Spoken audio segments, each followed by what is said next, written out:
right, good afternoon and welcome to the first City Council meeting of the new fiscal year. I'm pleased to call to order this meeting of the San Jose City Council for the afternoon of August 12th. Tony, would you please call the roll? Kamei? Here. Campos? Here. Tordillos? Here. Cohen? Here. Ortiz? Present. Mulcahy? Here. Dwan? Here. Candelas? Here. Casey? Here. Foley? Here. Mahan? Here. You have a quorum. Great, thank you. Now if you're able, please stand and join us in the Pledge of Allegiance.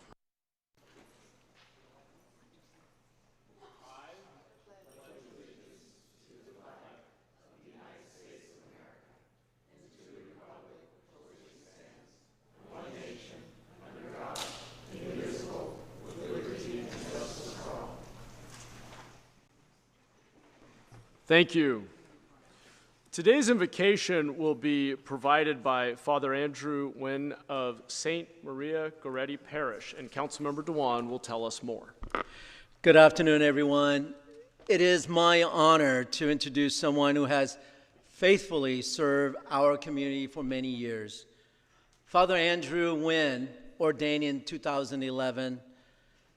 Father Andrew had brought his deep commitment and compassion to parishes across our region, including St. Christopher in Willow Glen, Our Lady of Lavang in downtown San Jose, St. Thomas of Canterbury in Campbell, and now St. Maria Goretti Church, home to a vibrant multicultural community of over 5,000 family in District 7.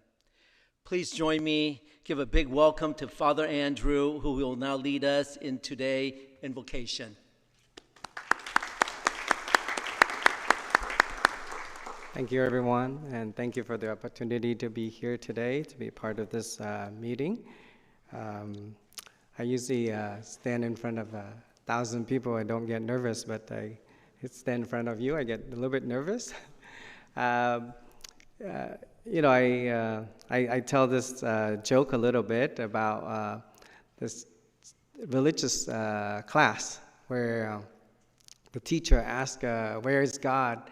And then the little girl said, you know, God is in my heart, God is in my soul, God is in the church. And then one little girl said, God is in my bathroom. And then the teacher asked, can you explain a little bit more? And then, well, she said, well, every morning my dad would bang at the door and say, my God, are you done yet? So I believe that God is everywhere, even in our midst, and not only today, but every meetings that we have here to bless us and to guide us. And I have a friend priest who goes to the gym, but whenever he goes, he only watches TV only. He doesn't do any exercise there. So I thank all the council members here for not only for the titles that you have, but for the works that you do, the good works that you do for our community. And so I'd like to begin with the prayer today. In the name of the Father, the Son, and Holy Spirit. Amen. We recall that God is love, as we hear in the gospel, in the letter of St. John. Beloved, let us love one another, because love is of God, and everyone who loves is begotten by God and knows God. And we know also, he continues, that we love because he first loved us. Dear Lord, God of love, thank you for loving us. Thank you for having been with us, with our family, with our service. We ask you to continue to enlighten our minds and guide our good works. May our plans, prompted by love, begin and end with your blessings. May our service for one another bear fruits in the lives of those whom we serve and the lives of our younger generations. Thank you for being with us at this council meeting and for blessing our loved ones as we serve the loved ones of our community. Amen. Thank you. Thank you, Father. We appreciate you being here today and offering up that beautiful prayer. Thank you, Councilmember Dewan. We'll now move on to our ceremonial items. Councilmember Mulcahy, please join me at the podium, and we will recognize James Allen Lafferty.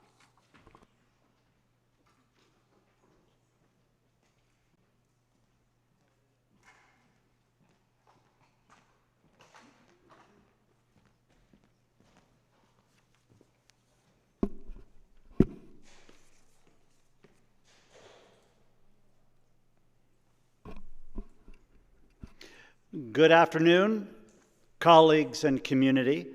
Today it is my profound honor to present a commendation to a man whose name is synonymous with excellence, integrity, and vision in aviation, James Allen Jim Lafferty.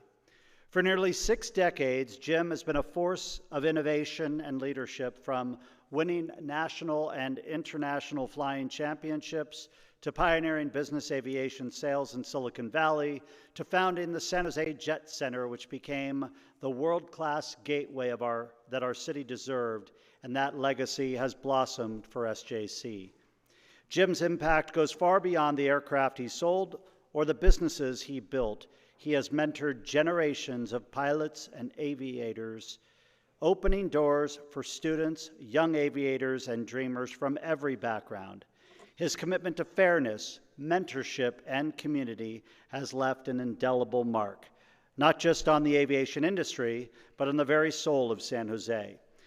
Jim's legacy is measured not only in miles flown, but in lives changed. This afternoon, we celebrate a lifetime of courage, service, and leadership. Jim is joined by his wife, Bunny, and son, Todd, who are here in the front row. So on behalf of the City of San Jose, our mayor, and my council colleagues, our SJC Director Patel, and several commissioners from the airport and colleagues that are here as well, please join me in congratulating Jim Lafferty, a true icon of aviation and our community. Come on, say a few words. I'd like to thank Mayor Mahan. Mayor Mahan gave me a couple hours one day to talk aviation, and it was, I think it was beneficial for both of us, but it was reassuring to me, somebody that had been in this area for quite some time, that we have excellent government in San Jose. And Councilman McCahey, thank you so much for this. The rest of the people on the City Council, nobody appreciates it more than me, believe me. There are a couple things that I would like to say, a couple quickies. There's 2 people here, very, very special to me. And John Leopold is up in the about 7th row. The Leopold story goes on, so I won't get into that. But my wife, Bunny, and Todd are a key part of what I have been. They and my 2 other sons put up with the 50, 60, 70-hour weeks that I put in endlessly. But anyway, there are 3 people that I want to mention. They're names that ring in aviation and industry here locally. John Pyle was my mentor and person that helped me so much in business. He and Al Wool had Wool and Pyle. They were an agricultural group, and John got into aviation, and he drugged me along with him. The second was Jerry Shreve, who taught me more about flying than I ever thought I could learn, and helped me significantly in my competitive flying. And then, last but certainly not least, when we were responding to an RFP from the City of San Jose for an airport development, I went to Bob Noyes, who was the man that came up with the microprocessor and the Silicon Valley part of it. And I told Bob about it, and he said, if you'll build it, I'll write the check. And little did he know what we were getting into, but it led to a great friendship. I miss him dearly, but I thought it necessary to at least mention his name. There are a couple things that I would like to direct to the City Council that are, I think, important, that have, Matt Mahan knows what I'm going to say right now, but I think it's important to bring it up in this chamber. The South Bay needs an aviation asset advisory committee, and I would like to see the City Council take that on. It is something that is going to raise its ugly head in 2031 because of known problems. But I think if we get proactive about it in this community, we can probably come up with a better solution than fighting it 5 or 6 years from now. It's awfully important that we consider two assets, the Reed Hillview situation, and I think this plan that I proposed to Mayor Mahan includes Reed Hillview, and you might find this hard to believe, but I'm for closing it with some other conditions. But also the incorporation of the Moffett facility into our aviation network that would replace what's done at Reed Hillview. The last thing I want to mention, and is so important to me, is in the decision-making process that all of you are involved in, that you always remember the young people. John and Jill Leopold, I'm not going to tell the whole story, but a young man came to me 11 years ago, I believe, and he said, "Do you have a job for me this summer?"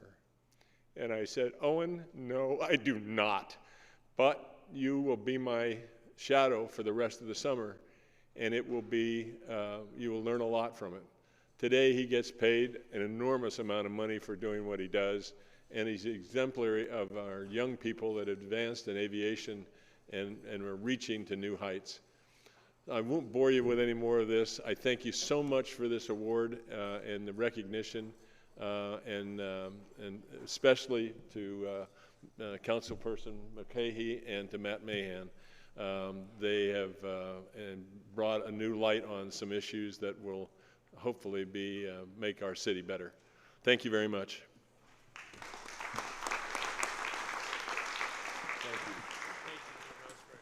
Thanks for everything you've done here in the community. And this on behalf of the council, we should get a photo. There's a commendation for all of our life's work here. Let's do that here. Maybe. Yeah, right here. We do. If you want to jump in the middle here. And then, let's have your family down here. Yeah. No, let's get this. Perfect. Do you want to get your family in here? Sure. Absolutely. Welcome.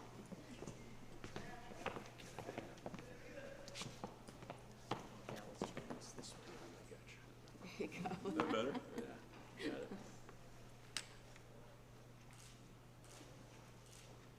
Thank you. Thank you so much. Okay. Thanks, Alicia. Great to see you again. Thank Yeah. you so much. Appreciate everything you've done. Thank you so much. This is very sweet. Very, very kind. Yeah, thanks.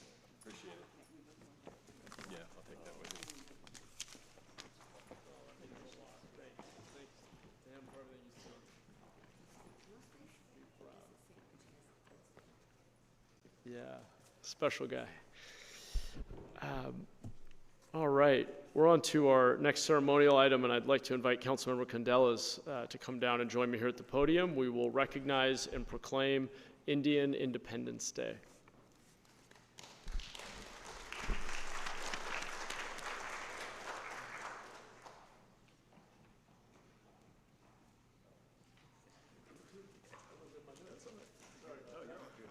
Councilmember Casey, too. Sorry. Thank you, Councilmember Casey, for joining us. Okay, so today we are proud to proclaim August 15th as India's Independence Day right here in the city of San Jose. On August 15th, in 1947, after nearly 2 centuries of British rule, India declared its independence. This victory was not given. It was earned through courage, sacrifice, and the unshakable will of visionaries who dreamt of a free and united India. Yeah, fill in right behind me. Thank you. India's Independence Day is more than a date in history. It is a celebration of unity and diversity, of democracy and peace, and the belief that people, when united, can shape their own destiny. Here in San Jose, we are blessed with a vibrant Indian American community, especially in my district, home to one of the largest Indo-American populations in the city. Your culture, your traditions, and your contributions enrich every corner of our city and inspire us all. Just this past weekend, the Association of Indo-Americans, or AIA, lit up downtown with a spectacular parade and flag raising, a true testament to a community pride and togetherness. And you know, we're not done yet. In partnership with Councilmember George Casey, I invite everyone to join us this Friday at 5:30 p.m. right here at your City Hall for the official Indian flag raising, a moment to stand together and celebrate the spirit of independence. Now, it is now my pleasure to welcome Dr. Ramesh Kanda from the Association of Indo-Americans before the mayor presents the proclamation to share a few words. Ramesh? Thank you. Good afternoon, everyone. Honorable Mayor, Honorable City Council members, and all the guests here. My name is Ramesh Konda. I represent Association of Indo-Americans, AIA, which is a coalition of over 50 different organizations in the Silicon Valley. And our goal is to bring the community together through diversity and unity, and through our programs. What the council member just mentioned, Kandalas mentioned, we had a huge event in the downtown. All the 50 organizations, they brought their floats with the different colors and different themes, whatever they represent and what they believe in. And we had almost 50 elected officials, and Mayor Matt was there, council members Kandalas, David Cohen, and George Casey, and all of them were there. We had a great celebration, and it's our honor and privilege to be here, and we thank bottom of our hearts to all the San Jose community, including Mayor and the City Council. Thank you so much for giving us this opportunity, being part of this community. We feel privileged and happy to be here. All of the leaders here, each of them represent different organizations, and they serve thousands of people within the community. So I want to thank each of our team members who are able to join. And city leadership, thank you for recognizing. Please give them a big round of applause to Mayor and City. Thank you. I think It's our honor to recognize Indian Independence Day and the contributions of the community. So this proclamation is on behalf of the whole council. yes, thank you. And if we all want to shift this way, we'll get a group photo. That's right. Please. Yeah, we want to. I don't want to block anybody.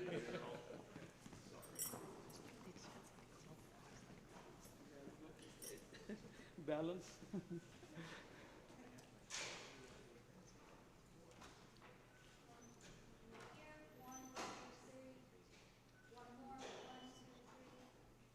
Awesome, thank you. See this Friday. Yeah, no, thank you for coming.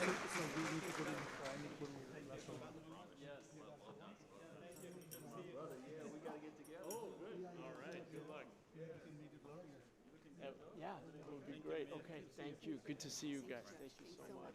Happy Independence Day. Thank you. Great to see you. Thank you, Mayor. All right. Thank you, Council Members Candelas and Casey. We're on to our final ceremonial item. I'll invite Councilmember Ortiz to come on down to the podium, and we will recognize Stanley Cao Lee Sam.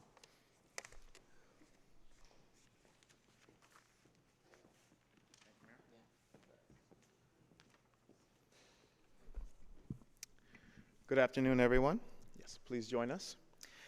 Today, alongside the mayor and the entire city council, I'm proud to honor Mr. Stanley Cao Lee Sam for his 16 years of creative leadership and outstanding contributions in social media and television for the Vietnamese community and the Bay Area, and of course, worldwide.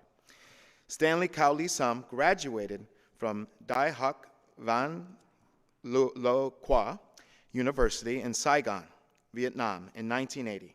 He went on to write scripts and produce several well-received documentary films. By the early 2000s, government censorship had intensified, prompting Stanley and a group of friends to begin planning their escape from Vietnam. They successfully arrived in the United States later that same year. In America, Stanley worked in a high-tech company and later continued his career in new script writing. He joined DirecTV, initially working with Channel 2035, and currently contributing to Channels 2036 and 2037. His steadfast commitment to delivering fair and accurate news has earned him the respect of his peers and the professional title of Secretary General of the Vietnamese Media Association of Northern California. I'm honored to be joined by Mr. Stanley Cao Lee Sam, from Viet TV Direct TV channels 2036 and 2037, who will be receiving today's commendation. I'd like to invite him if he'd like to share a few words. Yeah, thank you, everybody. I would like to say thank you, Mayor Mark Mahan, and then thank for the San Jose City Council, and then special thank to Mr. Peter, the audit, right? District 5, right? And then for the little honor, and then this was my son.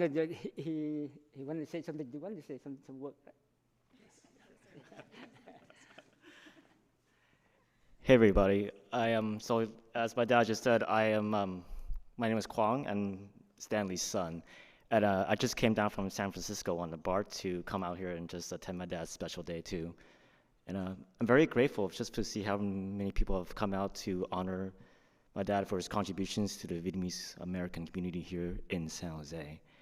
And honestly for me, it's just a regular day in life because I've known my dad for my whole life. And to give some extra context, I've grown up just in a house full of cameras and camcorders. My dad is a natural filmmaker and a storyteller, and oftentimes I grew up just seeing a camera being obnoxiously shoved in my face and my big brother's face as well. Like every single birthday, every time we receive an award for like something in 3rd grade or middle school, graduation, college, commencement.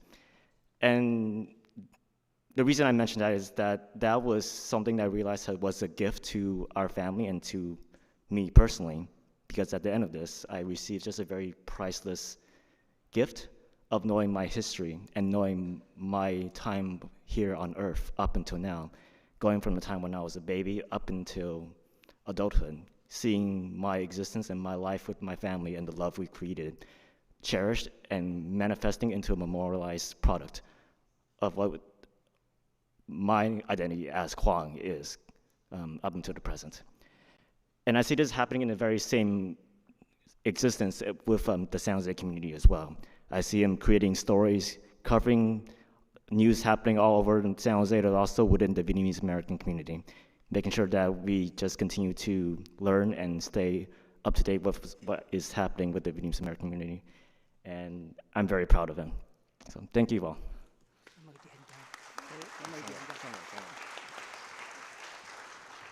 Now, if the mayor would please present the commendation.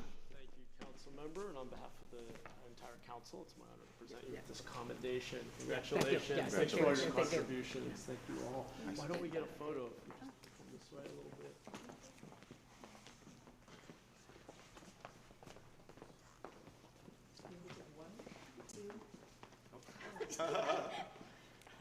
One, two, three. Cheese.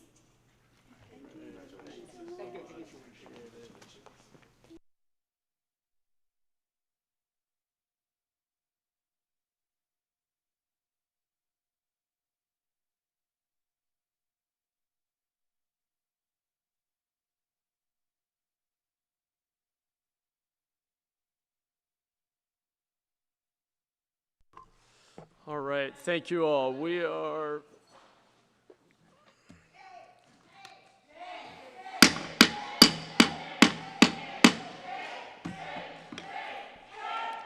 all right, we will have to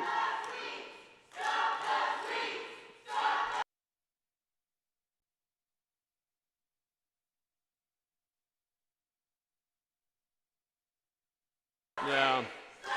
All right, council, we will need to recess for 5 minutes. Thank you. Tony, we'll take a recess. Thank you.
We will. Okay, if anyone's continuing to disrupt a meeting, they will be removed from the chamber. We're going to resume the meeting.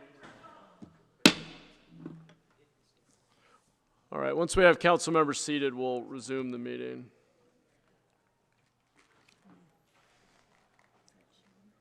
Yeah.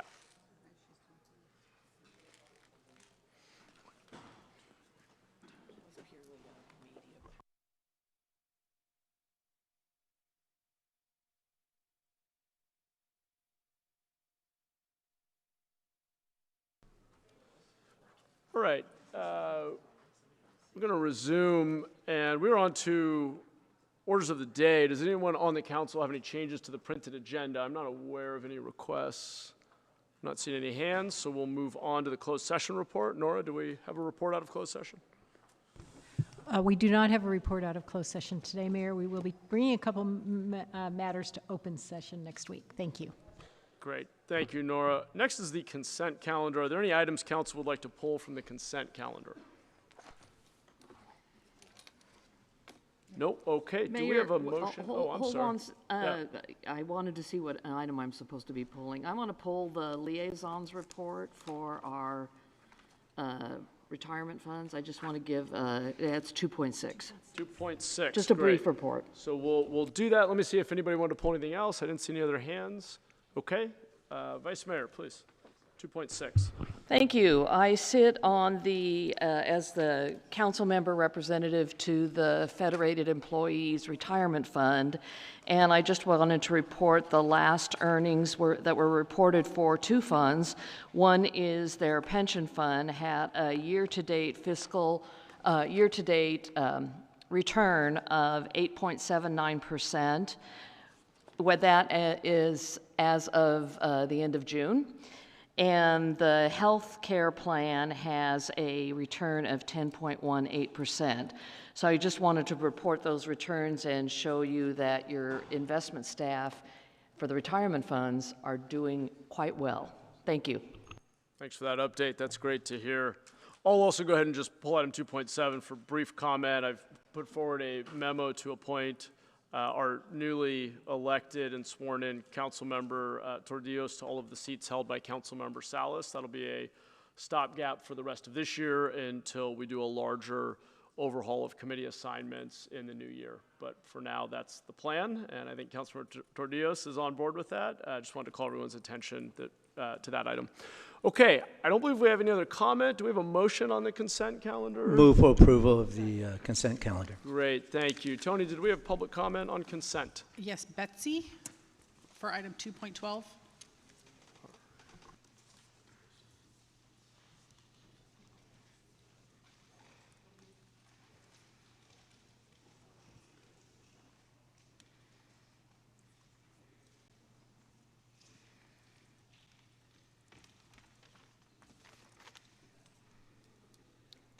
You have 3,959 residents who have no running water and no electricity. Every complaint that you receive about them is proof of your failure to take responsibility for all of your constituents. My brother can't afford enough food and water to survive. He goes to sleep hungry most nights. Finances to register his vehicle are a luxury that he does not have. San Jose is one of the wealthiest cities in the US, and your best plan is to destroy the lives of your most defenseless residents for a profit of $55,000. I will never forget what you are doing to my brother, and I will never let God forget either. I pray that you will be judged with the same brutal severity that you are using to punish your residents who need your help the most. Aho, o Mateo.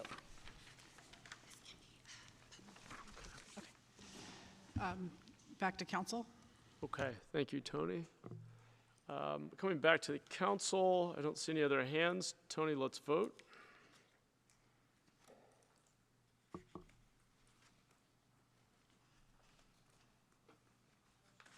Motion passes unanimously. Okay, thank you.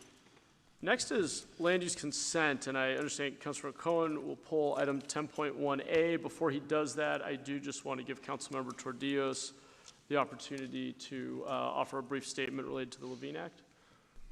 Thank you, Mayor. Last night, as I was preparing for this hearing, I learned of a campaign contribution in excess of $500 from Case Swenson. I've since refunded the $200 in excess, so I will be participating in today's consideration. Thank you. Great. Thanks for flagging that and putting that on the record. And I'll turn to Councilor Cohen. All right, thank you.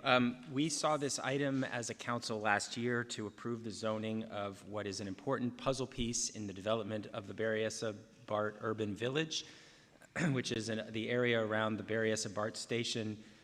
There are, in addition to the main property where the flea market is, there are still some pockets of property that are crucial that we get developed, and this Ficino property, which is right across the street from the BART station across Berryessa Road, is an important piece of that. We zoned it last year with some conditions that have to be changed. One of those conditions is a reconfiguration of the affordable housing piece, where I'm excited to say that the developer Swenson is ready to break ground on the a couple hundred units of affordable housing on one part of the property, and they would need to break ground by October 1st due to their funding obligation. But that's good news for us. That means a couple hundred units will be underway, in addition to some market rate housing that will begin in multiple blocks, and then there needs to be a configuration change potentially for the road on the site in order to accommodate the interesting piece that I will describe. There is a drainage ditch on the property that the State Water Board has declared is a wetland, and therefore we are responsible, the development is responsible for replacing that wetland as part of this development. There's been a lot of work being done by the developer and their team to try to find solutions and work with the Water Board on that. But at the current moment, the solution on the table is changing the park block configuration, which is block E in the development plan, and taking out some recreation space, but putting some what will be defined as wetland space on that property. It requires removing a road, a small block of road, piece of road on the property to accommodate a little bit larger space, and also requires a plan for how that property will be maintained in an ongoing basis. The memo that I submitted talks about the current suggestions and plans that developer has for how it could be maintained. They had been working to try to find alternative solutions for a long time, but in order for the city not to be on the hook for the cost of maintaining this wetland, we will be working to create a CFD, a community finance district, that will be paid by the properties on the site in order to have an ongoing source of revenue to pay for the maintenance of that property. And the city staff, one of the items on the memo that I submitted has city staff conducting a study to determine what the size of the CFD should be in order to make sure that it will get funded adequately in perpetuity. The management of that site under this current proposal would be up to the city to work out, but could be managed by a third party. The city could hire a contractor. The city could also make an arrangement with the homeowners association for the properties on the site to be the responsible party for maintenance of the site. The issue, of course, is that the Water Board, which is meeting in September to approve this plan, just under the nick of time for this development, would require that the wetland be replaced and built by 1 year after ground breaks, which means the project has to move forward fairly rapidly. I think I'm going to have some questions for some members of staff, maybe Matt Lesh, maybe John Cicerelli, because there's been some concerns from city staff, and I want to make sure that they're addressed as we move this forward. I don't want, I know that there's been concerns about how the city can manage this property. I don't know if anyone's here from PRNS, or John Risto, do you want to? Really, the question I had was more about the park piece, about the recreation space, but we'll see. There's been some resistance from city staff, I'm just going to say it up front, about this because we've been burned in the past for having to maintain some of these properties. In order to make sure that this is going to be managed correctly, I'm going to first ask the question, maybe you know the answer to this, Matt, I'm not sure. When we collect a CFD, that's a tax that the city has to collect, and we have to be the property owner of record of that property in order to do that. Is that correct? I believe the last statement is correct, yes. Okay. That we have to be. So that if there's a CFD, yes. Okay, so item number one in our memo direct city staff to be the property owner of record for this property. It doesn't necessarily mean the maintainer of the property, but it has to be the property owner of record in order to collect the CFD. Item number 2 in our memo, I'm going to suggest an amendment to that. So if you have the memo in front of you, you can see it. Tony, I have it in writing to hand to you at the end, so you'll make sure you get my wording correctly. But item number 2, we'll change it to add housing to the list of departments that will work with the developer, because Public Works is taking the lead on this now in some ways.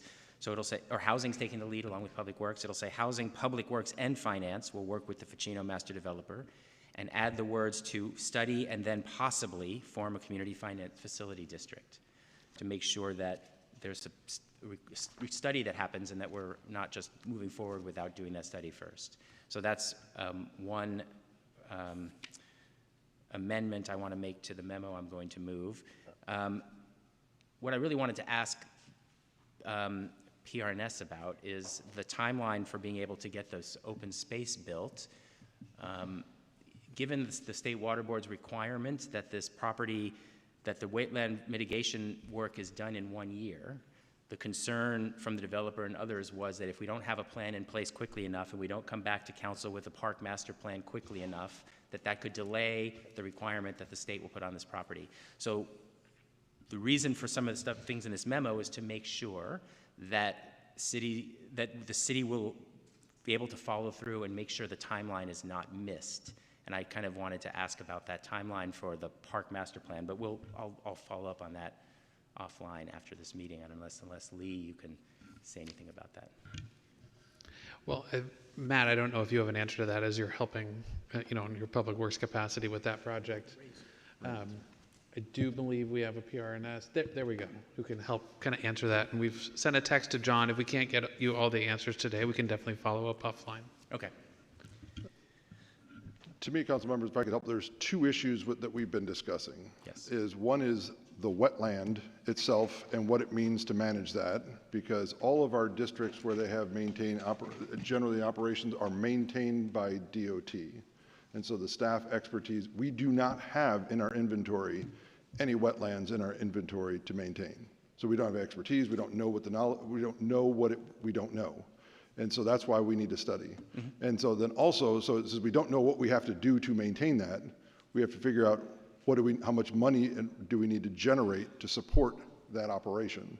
So there's 2 unknowns, what we need to do and how much it'll cost. And so that's what needs to be studied before it could be a yes, in terms of do we understand and do we know what to do. Now, we also, with our partners in the Water Board, we know we'll find out what they say today about what we need to maintain. There could be a different water board that says these things need to be maintained this way. And if we have a CFD financing mechanism that's organized and engineered around a existing maintenance plan and they change the maintenance direction and we don't have the CFD flexibility, so it really is a conundrum for us to try to figure out. We don't have the expertise, we don't have the ability, and then also we don't know what it looks like going forward. And so adding this mix to our repertoire of things to maintain is a real challenge. Right. That's why there's a lot. That's why the hesitance from staff to say yes, we should take this on. And when I spoke to the Water Board a couple of weeks ago, they were sort of shocked that the city was taking this on, or considering taking it on. The way they described it to us is the homeowners association would take this on, and literally as I discussed with them, they were kind of like, really, why? And that was the conversation. I'm like, great. I had just spoken to them for the first time 3 weeks ago. Because it was with the developer, not with us. And so that's why there are 2 moving pieces. How to finance and organize the CFD, because many of you know you have districts in your, either maintenance or CFDs in your districts, and the financial challenges of making those things viable and making sure we get the numbers and the math right, and then do we have the know-how how to do it. Those are the 2 conundrums, and making sure that our DOT staff had the ability to really maintain them appropriately to the expectations. And so just that's the conundrum. And I appreciate that, and I understand the consternation and concerns. Given our objectives, and we've been pushing really hard as a city to try to build housing, including affordable housing, and giving our objectives to do that, I just want to make sure that everybody's prepared to be a little uncomfortable in this process as we move forward, because this is somewhat new, and certainly none of us expected that this ditch should have been treated as a wetland in the first place, but given the state requirement, we're kind of all treading new water. But number 6 in the memo that I've submitted does suggest that an alternative to any of these others is to assign the maintenance function on Block E to the property owners of F&G. That would be the homeowners association. So the memo, I hope, provides the flexibility you need to say it could be DOT, it could be the Parks Department, or it could be the property owners of buildings F&G, which is who you are referring to when you say the homeowners association. So I'm hopeful that our memo provides the flexibility required. I'm going to add, though, the other amendment we talked about in the memo as well. There is a discussion, I know, I consider it a Hail Mary at this point, that there's some talk about whether or not the wetland can be moved off-site. I know that the developer and their team have been working a long time and felt that there was no other alternative. But now there's some proposals from the city working with the state to try to find another site where the wetland can be developed. I don't want to get into the details about how that would be easier to maintain than the one on site, but I'll leave that up to you. But it may or may not come to fruition, but I would like to amend the memo as well to say to start with the recommendation on top of delete the sentence on the top above the numbered items and start with approved staff recommendation. Unless the city is able to negotiate an alternative wetland mitigation plan with the Regional Water Quality Control Board, administration shall advance a process and bring forward to council any needed approvals to achieve the items 1 through 6. So it provides the opportunity for city to negotiate alternative plans, but if they can't be negotiated, then 1 through 6 must occur. And that's how the memo will read. I will provide this in writing to the clerk, and I will make a motion to approve my memo with the amended opening and amended item number 2. Second. Thanks for laying all that out, Councilmember, and the clarification there. Let me go to Councilmember Kamei. Thank you so much. Having a little bit of experience with dealing with wetlands in my past hats, it is very, very complicated. It is also very expensive. So I'm glad that you're looking at it more closely. And the question that I had is something that Councilmember Cohen just said in terms of negotiating with the Regional Water Quality Control Board. Is it the city that's negotiating? Is it the applicant who's negotiating? Like who is negotiating moving the wetlands? Which I think is going to be very difficult, but I'm just wondering. So it'll have to be a kind of a tripartite agreement, likely, because funding and resources would need to come from the development, which would then be offset from what would be done on site. So the mitigation would not be there, but would be at another place. So one, if we have an agreeable place that meets the water board's requirements, alleviates the burden at this place, and makes for something that the city can accept, all three of us would need to be in agreement. And we've had very preliminary discussions. I entertained them for the first time 3 weeks ago. Yeah. And I'm sorry, I'll just add a fourth point to that answer, which is, there's the fourth part of that is that it has to also make sure it doesn't add financial burden to the applicant who's, has a cost structure for the project. So they'll have to be able to be agreeable to whatever arrangement is reached. Yeah, I saw the timeline, and it's going to be difficult to meet the timeline and get the water board to agree to moving it. I know that the water district is always looking for, opportunities to partner with wetlands. And I don't know if they have like a bank or something available that you can say, hey, don't do it here, do it over there, make it bigger. That might be a possibility, but there isn't enough time, I don't think. So, having it go the way it is, I think sounds reasonable to me. But it is going to be pretty tricky because they're very, very difficult and very challenging. The other thing that I would suggest to Councilmember Cohen's memo is, he said it a couple of times, I don't know that he meant it, but direct staff. We don't direct staff, we direct the city manager. So I just want to air that out, that we're directing the city manager and not the staff. Right, Councilmember? The memo says direct administration to do these things, and that Okay. those things have to result in these outcomes. Okay, okay. As long, I know, but the words, Yeah, I know, the words. So I'm sloppier than you are on my words. we hold our city manager as the person. So I just wanted to clarify that. So thank you very much. Thanks, Councilmember. Let's go to Councilmember Tordios. Thank you, Mayor. I think this is a great project, and I think obviously co-locating affordable housing near mass transit, obviously great for the city's climate goals and connecting future residents with, mobility and access to economic opportunity. One bit of meta commentary I just wanted to provide based on something that I saw in the staff report is that, like many 100% affordable housing projects, I saw that this project is using state density bonus law to request a number of concessions and waivers. So just wanted to highlight that across the concessions, there's concessions to city design standards that will reduce construction costs by nearly $3 million, and waivers that will allow the construction of about 78 units that otherwise wouldn't have been feasible. So I think just given the ongoing challenges the city's facing with high construction costs in San Jose and the limited levers we have to directly control construction costs, would be great to see the city in the future evaluate other potential changes to design standards to help reduce costs and build more of the housing that we desperately need. But excited to support this project. Thanks, Councilmember. Your experience on the Planning Commission is showing through. Appreciate those comments. I don't see any other hands. We have a motion. We have not taken public comment yet because this was a land use consent item, and on consent, we take council discussion and a motion first. So, Tony, do we have public comment? Yes, Rigo Gallardo.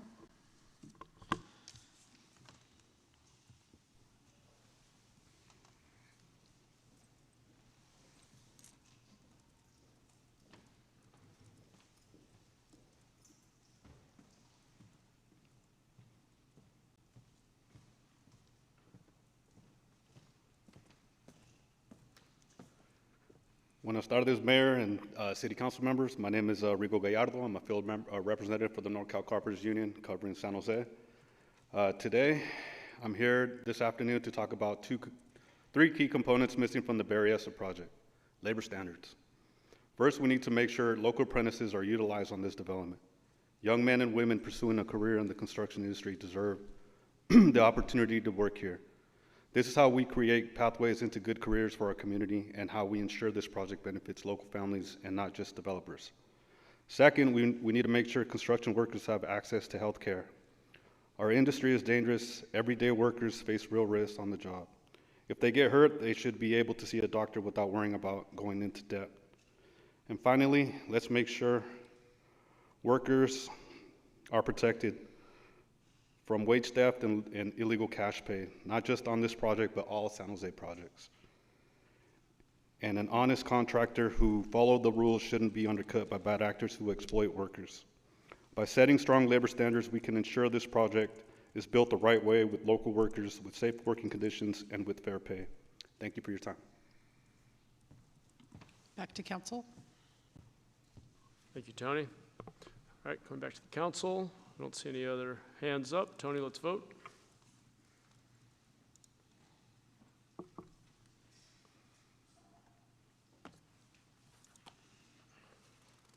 Motion passes unanimously. Thank you. All right, we're on to our regular agenda. Thank you to staff. We're on to item 3.1, report of the city manager. Thank you, Mayor. I do not have a report today. Okay, thank you, Jennifer. On to item 3.3. This is actions related to travel to Atlanta, Georgia for the September 2025 San Jose Chamber of Commerce Annual Study Mission. I'll just read a brief statement regarding council policy. Council Travel Policy 9-5 provides that council may approve up to 5 of its elected members to travel as long as it does not result in cancellation of a council or council committee meeting due to lack of quorum. So with that note, I think we're all aware of that. Let's go to council members and actually, I'm sorry, do we have any public comment first? I have no cards. Okay, coming back to the council. Councilor Dewan, obviously the group memo had included you, but I think you have an update on your status. Yes, Mayor, thank you. First of all, I want to say thank you for allowing me to be on the group to go on the study.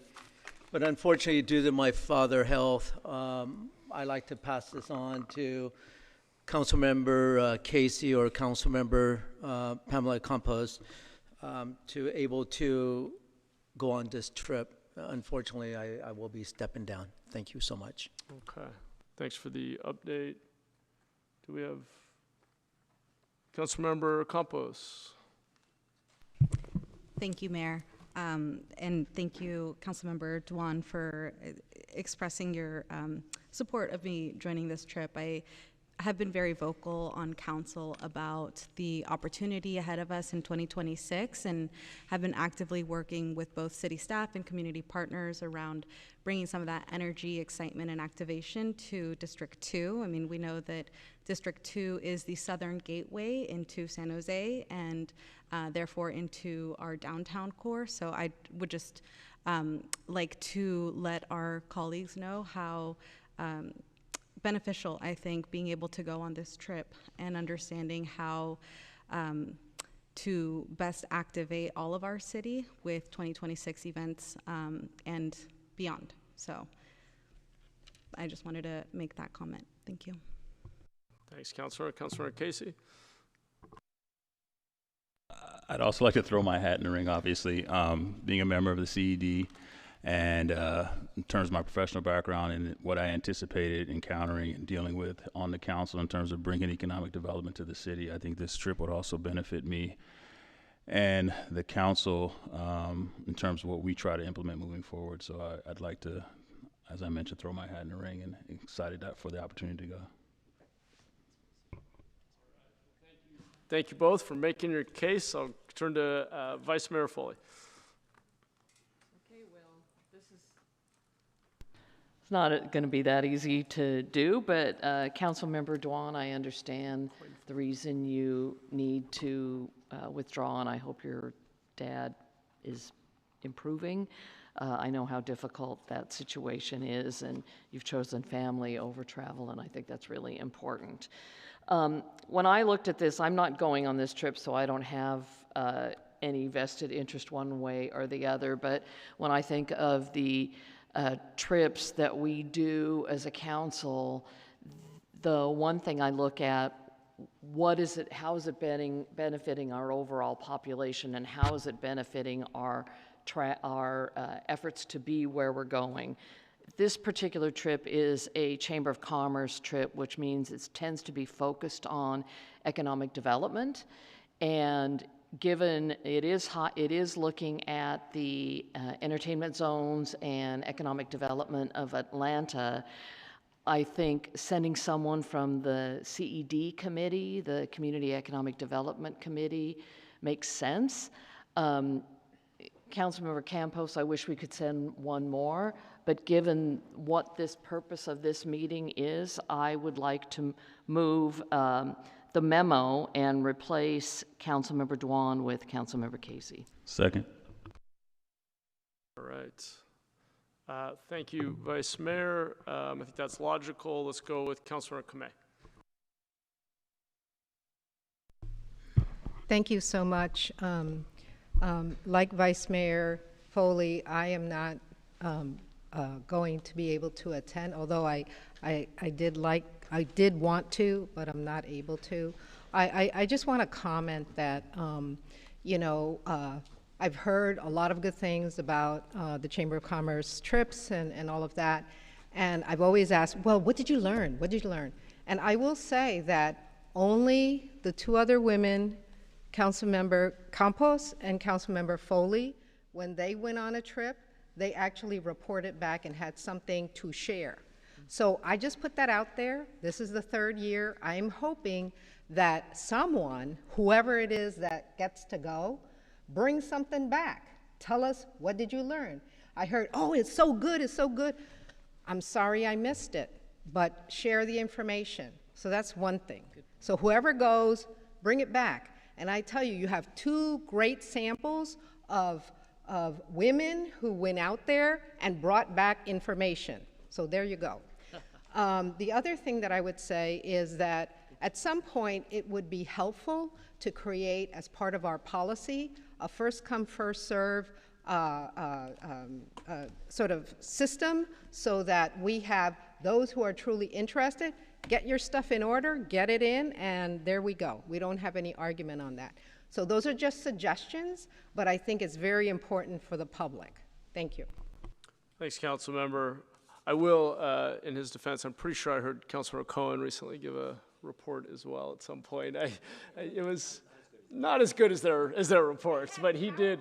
It's true. I don't think Councilor Cohen provided a PowerPoint presentation. We do have a space for travel reports, and so it is best practice when folks come back to, if it's a group, have a designee offer an update and a bit of a report out publicly. So we should be sure to do that. Okay, let's go to Councilmember Ortiz.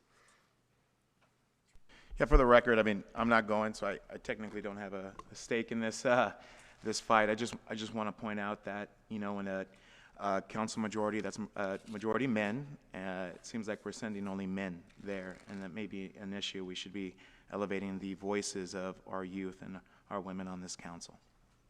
Thank you. Thanks, Councilmember. All right, we'll go back around to Councilmember Campos.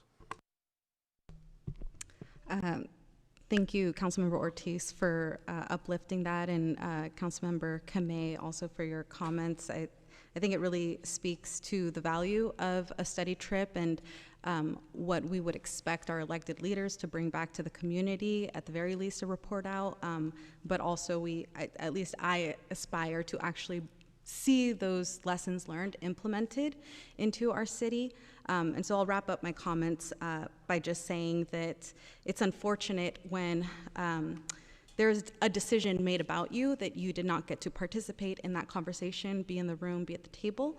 And so that is what this memo is doing. I didn't have an opportunity to be a part of the deliberation on who would get to participate or not. And so for the future, I do agree that there should be a more transparent policy around the decision making so that we can ensure equitable and diverse representation of our city in this kind of travel. So thank you. Yeah, thanks for the comments. I do think, I just want to acknowledge, I think the Brown Act does make it hard to ultimately decide this anywhere outside of this meeting. Obviously, we're limited to a total of 5 individuals in a Brown Act group, so you can have 2 or 3 different or 4 different Brown Act groups, whatever it is. You know, generally, there's not a strict council policy. It's often been a combination of seniority. Years served on the council has often been a primary driver. And then obviously when there's subject matter relevance, in this case, given the specific nature of this trip and what we're planning to go learn in Atlanta, I certainly feel it's really important that we have our downtown council member there, which is why, at least in the group memo, the Brown Act group I was a part of recommended Councilor Tordillos be included, though he has the least seniority on the council, literally day one. And I do think, I mean, ultimately it's hard. These are judgment calls, but I do think CED is the committee where the follow-up from this trip is most likely to be discussed and framed up as council items. But, you know, we can all make different arguments. I don't think it's easy or that there's a great process for it. But we've got a motion on the floor. I see we've got another hand. We'll go to Councilor Cohen. I'll just weigh in. Just as somebody who's gone on the last couple of trips, I just wanted to make a couple comments from that perspective. And I didn't go in my first year. It wasn't even something on my radar. I was doing so many new things that I didn't even think about going. And it was the good news. At the time, there wasn't as much competition. There, you know, a handful of people wanted to go. I guess the good news is this trip has become more and more valuable, and more people want to attend. In my opinion, there's a lot of opportunity ahead for everyone who doesn't get a chance to attend, and I hope everyone gets a chance. And I'll say, you know, the economic development and downtown development pieces are often always going to be on these trips. So I just want us to be thoughtful about, you know, saying, well, this is about a city, therefore the 2 people who represent downtown will always be going, and the mayor will always go. Therefore, there's really not as much opportunity for everyone else. So I do want to just sort of think about that. I don't necessarily think there's anything magical about these trips that the downtown has to always have their 2 people there. I think the greater value of this trip is the interaction with the members of the chamber who you don't otherwise spend as much time with, and spending those 3 days of networking and other things actually, to me, was the great value, and the reason why I continually, ever since I went the first time just 2 years ago, I've been wanting to continue to attend. But I certainly don't want to be in the position of having to say, you know, who of amongst the new council members should be the one to go. everyone will get a value, but everyone hopefully will have an opportunity to attend a couple to a few of these over the course of their tenure of their time here. So I just wanted to weigh in with that and just provide that perspective, because I do think the trips are useful, but not necessarily for the obvious reasons that we tend to use in our decision-making process. I think that's right. I certainly hope to see a good diversity of folks. I mean, this one does happen to be specific to downtown sports and entertainment districts and is very specific to downtown, but I think your point is well taken. And by the way, it was very valuable to hear from Councilmember Campos about her trip to Vienna recently. And so I do think we need to make sure we're getting everybody these opportunities to go learn and report back. So point well taken. All right, well, now that we've talked through all that, Tony, I don't see any other hands, let's vote. I thought we started with that. Did we not? Tony, did I not ask you for? I thought I asked if there was public comment. You did, and yeah. we didn't. Then we did not. Okay.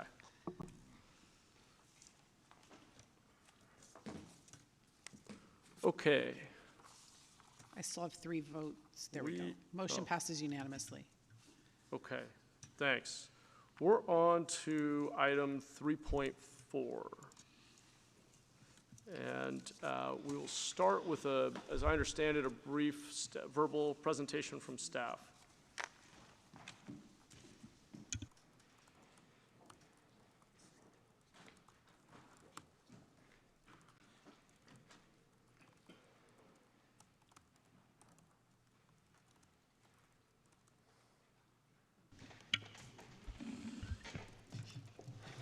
Good afternoon. Mayor, council members, members of the public. My name is Sarah Sarate. I'm the director of the Office of Administration, Policy, and Intergovernmental Relations, and I'm joined by a few folks that are here to support any questions and answers. We're bringing forward a recommendation to take a position of opposition on Assembly Bill 339, authored by Assemblymember Ortega, regarding noticing requirements for local public employee organizations. This bill was introduced in January 2025, passed the Assembly in June of 2025, and is currently progressing through the Senate, being considered by the Senate Appropriations Committee on August 18th, with a potential Senate floor vote shortly thereafter. This legislation creates impractical barriers by requiring that public agencies give recognized employee organizations a minimum of 60 days written notice before issuing a request for proposals, requests for quotes, or renewing or extending a contract to perform services that are within the scope of work of the job classifications represented by the recognized employee organization. Additionally, the bill provides the recognized employee organization with the right to meet and confer on each notice relating to the proposed decision to enter into a contract. This bill applies broadly to nearly all contracts, with some exemptions to public work contracts, but not purchase orders, and some exemptions for emergency and exigent circumstances, though the latter lack clear definition and would weaken emergency contract authority and may be contested and disputed. It's unclear exactly what specific policy issue or sector with a widespread problem this bill would resolve. An existing law already has certain notification requirements and a process for disputes at the Public Employment Relations Board. But it is clear that its effect would be to make what is already considered a lengthy process even more bureaucratic by delaying procurement processes even further, thereby exposing the city to new and potentially significant workload increases and possibly resulting in delays in service and project delivery.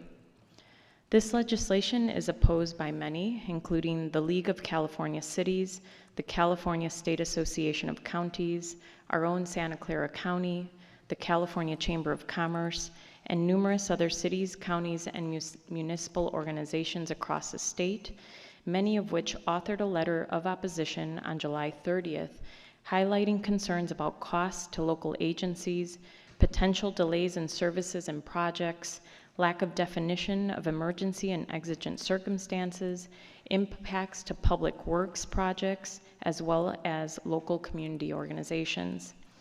Additionally, a number of nonprofits across the state, including our local Silicon Valley Council of Nonprofits, PATH, and the California Association of Nonprofits, authored a letter on August 8th highlighting how this bill could lead to inefficiencies, higher long-term costs due to unnecessary contracting and administrative barriers that could delay the ability of nonprofits to serve communities in most need. The city's finance department and Office of Employee Relations reviewed and evaluated the proposed bill and determined that if it were to become law, it could have a substantial impact on the city's procurement process timeline and could create staff capacity issues given the volume of procurements and contracts impacted. The City Council adopted 2025 legislative program does include a policy position to oppose legislation that removes or limits local control and restricts decision-making at the local level. However, given the sensitive nature and potential scope of impact of this bill, staff is requesting the City Council to take an official opposition action.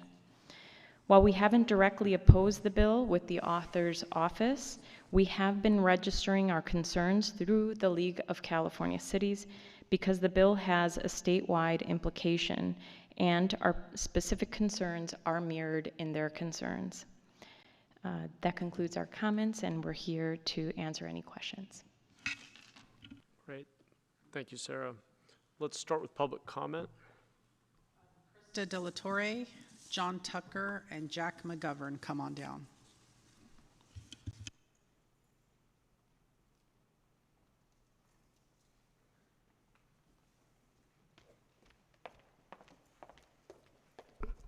Hi, good afternoon. My name is Krista De La Torre. I am the representative for IFPT Local 21.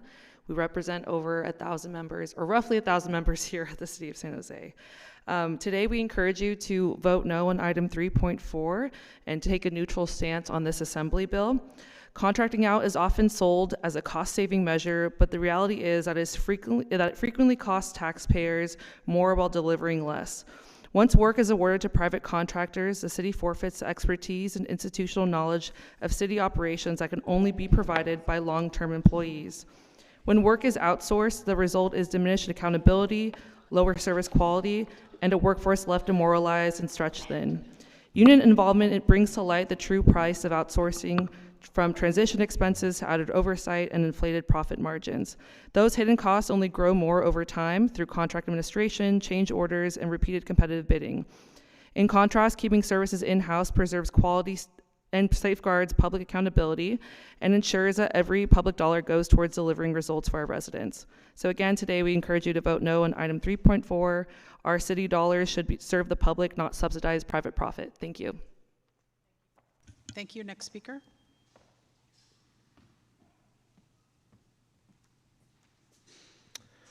Hi, good afternoon, Mayor and City Council. On behalf of MEF AFSCME Local 101, we're here today to ask you to vote no on item 3.4 and remain neutral on Assembly Bill 339. The Assembly Bill is simple. It requires just 60 days notice before the city contracts out work done by existing city job classifications. It doesn't stop contracting, and it has broad emergency exemptions so that urgent projects can move forward without delay. Right now, the City of San Jose spends tens of millions or more on private contractors, oftentimes for the exact work our members already perform. While hundreds of city positions sit vacant, we're told that there's no money to fill them. Outsourcing typically costs more, reduces accountability, and lowers service quality for our residents.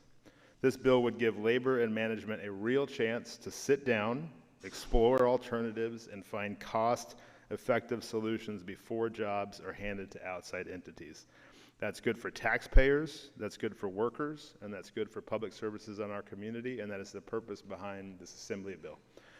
We urge you to vote no on opposing AB 3999 and keep the City of San Jose neutral. Thank you.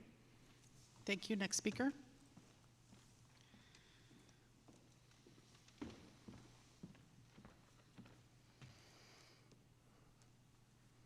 Good afternoon, Mayor, council members.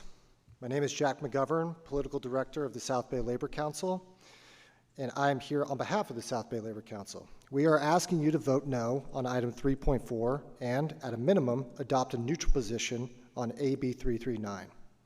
As we stated in our letter, AB 339 does not stop or delay contracting. The 60-day notice is a planning step. Once notice is given, the city can proceed with its normal procurement timeline. The bill also includes broad emergency and exigent exemptions, so service delivery isn't impaired. AB 339 applies only when services overlap duties of existing job classifications, not all service procurements. If the city isn't already noticing affected unions when outsourcing bargaining unit work, that would conflict with current MMBA requirements.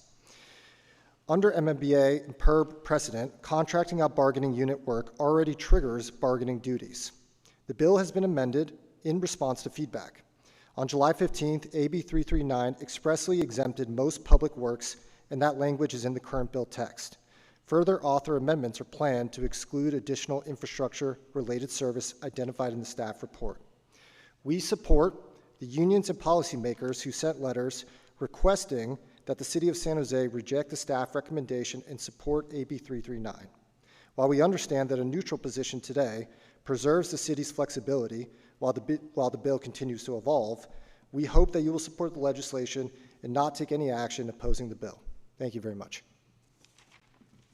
Back to council. Thank you, Tony. Thank you to our public commenters. Come back to the council. We'll start with Vice Mayor Foley. Thank you, Mayor, and thank you for the comments from the members of the public, and thank you for the presentation from our staff. Equally, thank you for, frankly, the heads up about this, about AB 339 and the serious ramifications it has into our procurement process that already is a long process and adds a minimum of 60 days to a process that's already cumbersome. And when we're being accused of things moving really slowly at the city, this makes it move even more slowly. Not to say that meet and confer isn't important. Meet and confer is important. So, Aram, I'd like to get a sense from you when we are looking at requesting an RFP or looking at an RFP for something that maybe our staff already does or contracting out. How do we look at that, and how do you work with our bargaining units currently under the current process? Thank you, Councilmember. I'm Aram Kuyumjan. I'm the Director of Human Resources in the City Manager's Office of Employee Relations. So whenever we identify any matter that would potentially infringe on the scope of work that a particular bargaining unit does, the MMBA, as was mentioned, that's the body of law that governs labor relations, requires a meet and confer process. So in those instances, we do give notice and an opportunity to meet, and occasionally there are disputes that do prolong the situation, but there's already a body of law that governs or covers that particular process. The concern with this bill is the elongation of the notice requirement and the delays, as Director Zarate mentioned, that it would bring into the process. Okay, so you already implement a meet and confer process if a bargaining unit is affected by the work that we're looking at doing. Yes. Okay, so I wonder if Maria, maybe it's you, can walk through the procurement process now, because it's already a long, cumbersome process. Can you walk through the process now and the timelines and what this AB 339 would do to the timelines, how it would elongate it? I think the short answer is it would be at least 60 days longer, and that's assuming that no one actually goes into a lengthy meet and confer process. The procurement process in public agencies, I have to defend them, it is by design a lengthy process because we are spending the public's money. So it's designed to take time to really be thoughtful, transparent, open, fair. So it is a long prospect. It changes a lot. You can do them in various ways. An RFQ might be very quick, so you're just asking for quotes. An RFP can be a very lengthy process. They can be up to 18 months or longer, and that is assuming that everything goes well, that the departments are ready with a well thought out scope of work, that everyone has their evaluation committees set up so that we can post, allow the responders to bid in an organized, timely fashion, but they do need time to prepare their responses, and then we evaluate. So it can be very long, it can be relatively short, but the safety here is that at least 60 days would be added to that process. To a process that could be as much as 18 months already. Yes. That's really a bureaucratic mess, if you ask me. I'm frustrated in AB 339 that our legislators, our assembly members from San Jose and the area all voted in support of it without really reaching out to us and asking our input. There's a lot of cities who have come out against this proposal. You already mentioned the nonprofit groups that have come out against it, and I have to favor local control and come down in favor of the city being able to maintain its local control over this issue. But we already have an opportunity for meet and confer, so I don't think this violates in any way our ability to negotiate with our bargaining units every opportunity that we need to. So with that, I will move the staff recommendation to oppose AB 339. Thanks, Vice Mayor. Do we have a second? Thanks, Councilor Mulcahy. Let's go to Councilmember Ortiz. Thank you, Mayor. I also want to thank staff for their presentation. Colleagues, today I'm asking us to vote no on the staff recommendation to oppose AB 339 and instead take a neutral position. I also ask that you think about the people behind our services and who make our city run. These are public servants who deserve not just our gratitude, but a voice when decisions could move their work to outside contractors. And I've heard a lot of comments in regards to bureaucratic mess. I would blame bureaucracy on management, not the unions and the staff that follow directions of what they've been told to implement.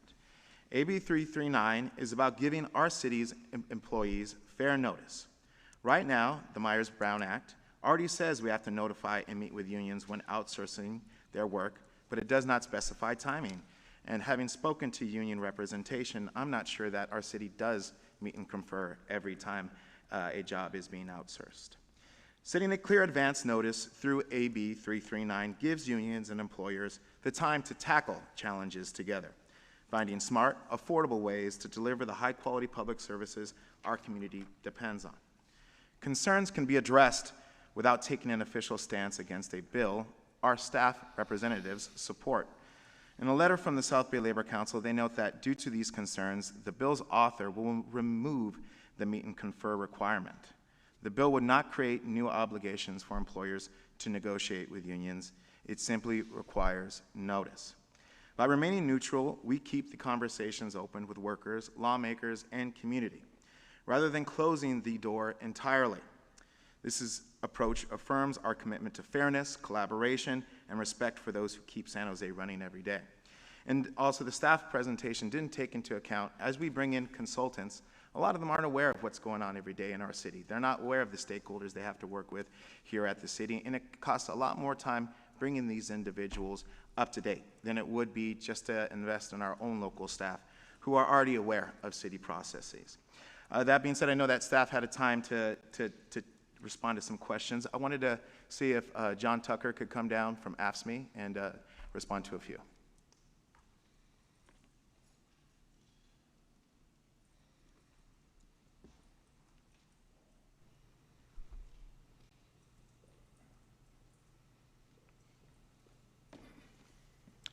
Thank you, John. I know we're calling you on the cuff. Sure. I appreciate your willingness. Hot seat, sure.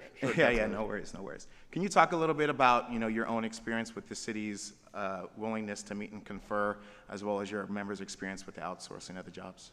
Yeah, well, as you heard, there are existing laws that require the city to reach out to the bargaining units and offer to meet and confer when a potential contracting out would affect working conditions of existing employees. However, it would come as no surprise to many of you that there's a big gray area in between there. There's often not this is a black or white yes or no issue, right? It's often we're not sure if this technically fits into that scope of that law. So oftentimes in our experience, the city does not provide us that opportunity to meet and confer over that and does go ahead and move forward with the contracting out. In fact, to the extent that we've had multiple unfair labor practices filed over at PERB, which is a process that was outlined, and that's timely and costly for both parties.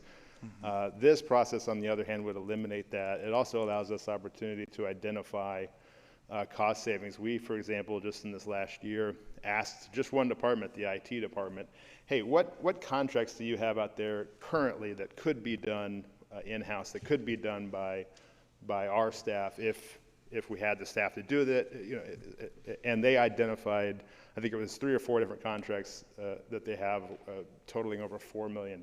So that was an opportunity right there where we didn't have a chance to meet and confer over any of those. They were contracted out to the tune of $4 million, and that's work that could be being performed by city staff. So that's one example, but that's what that process looks like from our perspective. Wonderful. I appreciate that. That's a fine example of why we should be speaking to both sides of the aisle on any single issue, because I don't think one side has the entire truth. So with that being said, I'm going to move to do a sub-motion to instead adopt a neutral position on AB 339. All right, thank you. Substitute motion on the floor would be to reject the staff recommendation. We still have hands up. Let's go to Councilmember Kameh. Wait, I didn't hear a second on that. Thank you. Councilmember Campos seconded. Thank you.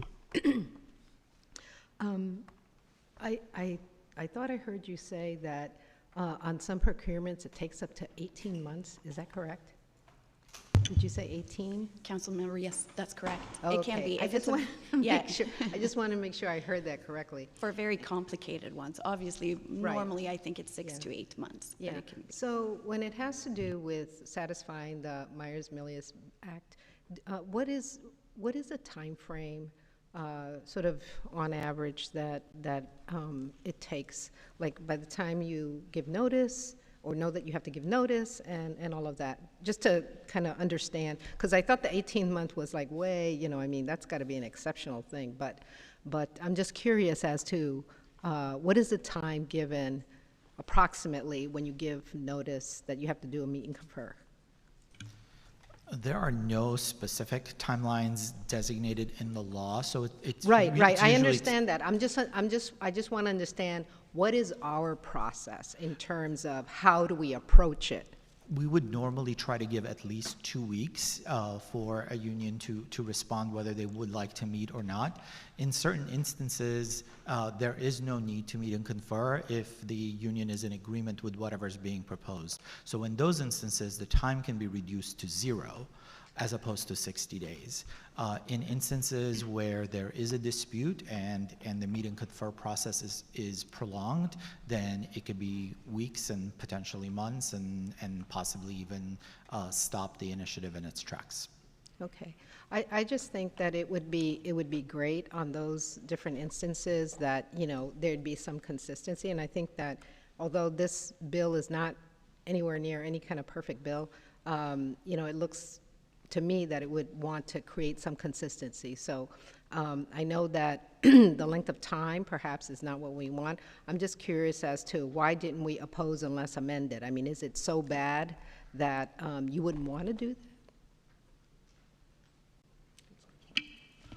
Thank you, Councilmember. So I think at this point, it's difficult to amend a bill where it's unclear what sector the problem exists in, if there's a problem with existing processes. It's a very broad bill, and so I think from our perspective, it would be beneficial if the author were to take some time to better understand and tailor to the policy problem that they're trying to address. Okay, so I do understand how, it's difficult when you're making the sausage But, you know, my office tried to get some information, and the information that I received from the author conflicted with staff information. So I think that, you know, it sounds like from your opening remarks that we relied a lot on the League of Cities, which is okay. Maybe we relied on our lobbyists who encouraged us not to reach out to this is what I've been told, that our lobbyists said, don't reach out to the author. I think that, you know, when our own local, if it's not true, we need to air that out. When our own local representatives are voting in favor of this, I think it's sort of like is indicative of a disconnect, right? And so I think that however this thing happened to be here today, there needs to be some lessons learned, and I just want to air out what is and what is not, because I find that there's a bit of conflicting information that the public needs to be aware of. I appreciate those Oh, yeah, comments. please. Do you want to Thank you, clarify? Councilmember. Yes. Just one point of clarification. Typically, we base our analysis of a bill on the neutral analysis that's provided by the Legislative Analyst's Office, because we understand that the author's office is going to have a very particular perspective. And I also just want to clarify that our state lobbyist has not advised us to not reach out to the author's office. We, for strategic reasons, have been working through the league because it's a coalition of cities that have similar concerns as the city. Also, we don't have because we haven't taken a formal position of opposition, we are relaying general concerns through that body. So I want to make sure we don't. So going back to my original question in terms of why did we not seek a position of oppose unless amended? We think the bill as written right now is not a good bill, and so there are no amendments that would make this a better bill. Okay, thank you. Thanks for that clarifying question and your response, Sarah. Let's go to Councilmember Condelis. Thank you to staff for your report, and I look forward to that IGR report coming next month. I saw it on the calendar. So, you know, let me begin by acknowledging just the intent behind this legislation as I read it from the committee staff. AB 339 looks to uphold a principle that, you know, I'm sure a lot of our colleagues here deeply value, and that's that public employees and their representatives have transparency and, more importantly, a voice when services traditionally performed in-house are in process of being contracted out. Outsourcing, we know, affects job security, wage levels, benefits for our city staff, and something that we have to take seriously. And I know this bill's intent is to try to level the playing field, if you will, ensuring that cities, counties, and special districts don't prioritize other things over the dignity of work and the rights of public employees. And that principle is not lost on me. As somebody who believes in protecting workers, I deeply appreciate the effort to strengthen those standards and the accountability when public dollars are involved. And at the same time, I hear the administration's concerns and recognize the realities that we face here at the local level. AB 339 could have unintended consequences that make it hard for the city to operate, particularly in times of specialized services that our workforce can't necessarily provide.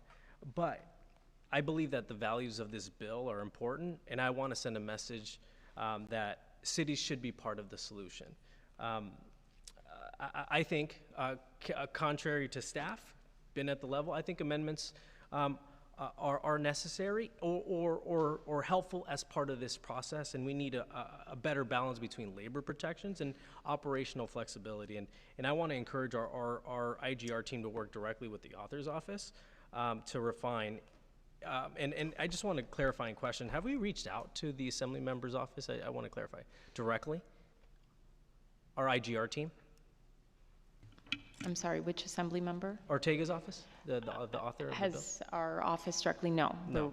Okay. And then a question, have we reached out to our San Jose legislative delegation on this bill? Yes. When was that? Recently? We've been communicating with our delegation throughout the summer. Right. Because, I mean, summer recess was 2-3 weeks ago, and I can't imagine a world where, where they don't hear our concerns or we don't relay our concerns to Senator Cortese or Assemblymember Calra. I mean, we just got a letter of support or opposition to the staff recommendation from Senator Cortese's office. And so, I think to the Vice Mayor's point, that communication, I think it cuts both ways. It's not just why wouldn't they talk to us about a bill, but it's why aren't we working or leaning on them to help change the face of this bill or work through the process to try to get us something that doesn't necessarily hinder our ability to operate. And so, I appreciate the substitute motion on the floor and hope my colleagues consider this. I think it's important to be able to recognize that the legislative process changes and a bill can change dramatically, not just from when it leaves the Assembly to the Senate, but when it goes from committee to committee. And a follow-up question, our legislative guiding principles, does this bill not give us the authority to take a position on this bill? I mean, I know you mentioned general concerns, but does it not give us the flexibility as staff to have some autonomy instead of having us as a council or as a body deliberate this? Yes, thank you for the question, Councilmember. The legislative program does have a policy position around local control. However, historically, we've brought items that are of sensitive nature to the City Council to ensure that we are taking the right approach. Got it. Okay. No, I figured as much, but I think this is one of those things where, I heard the county took a position on this bill a month ago, correct? And I don't believe the county took it up in an open forum like this. So I appreciate us having this deliberation, us having the ability to weigh the pros and cons of this. But I'm a glass half full person, and I think we can work with the author's office, regardless of how, regardless of staff's opinion. That's my belief, and look forward to hearing from the rest of my colleagues on this bill. Thanks, Councilmember. Let's go to Councilmember Cohen next. Yeah, thank you. First, I want to thank my colleagues for their thoughtful input on this bill. I agree with everything that Councilmember Ortiz said about the need to be transparent and cooperative with our labor partners.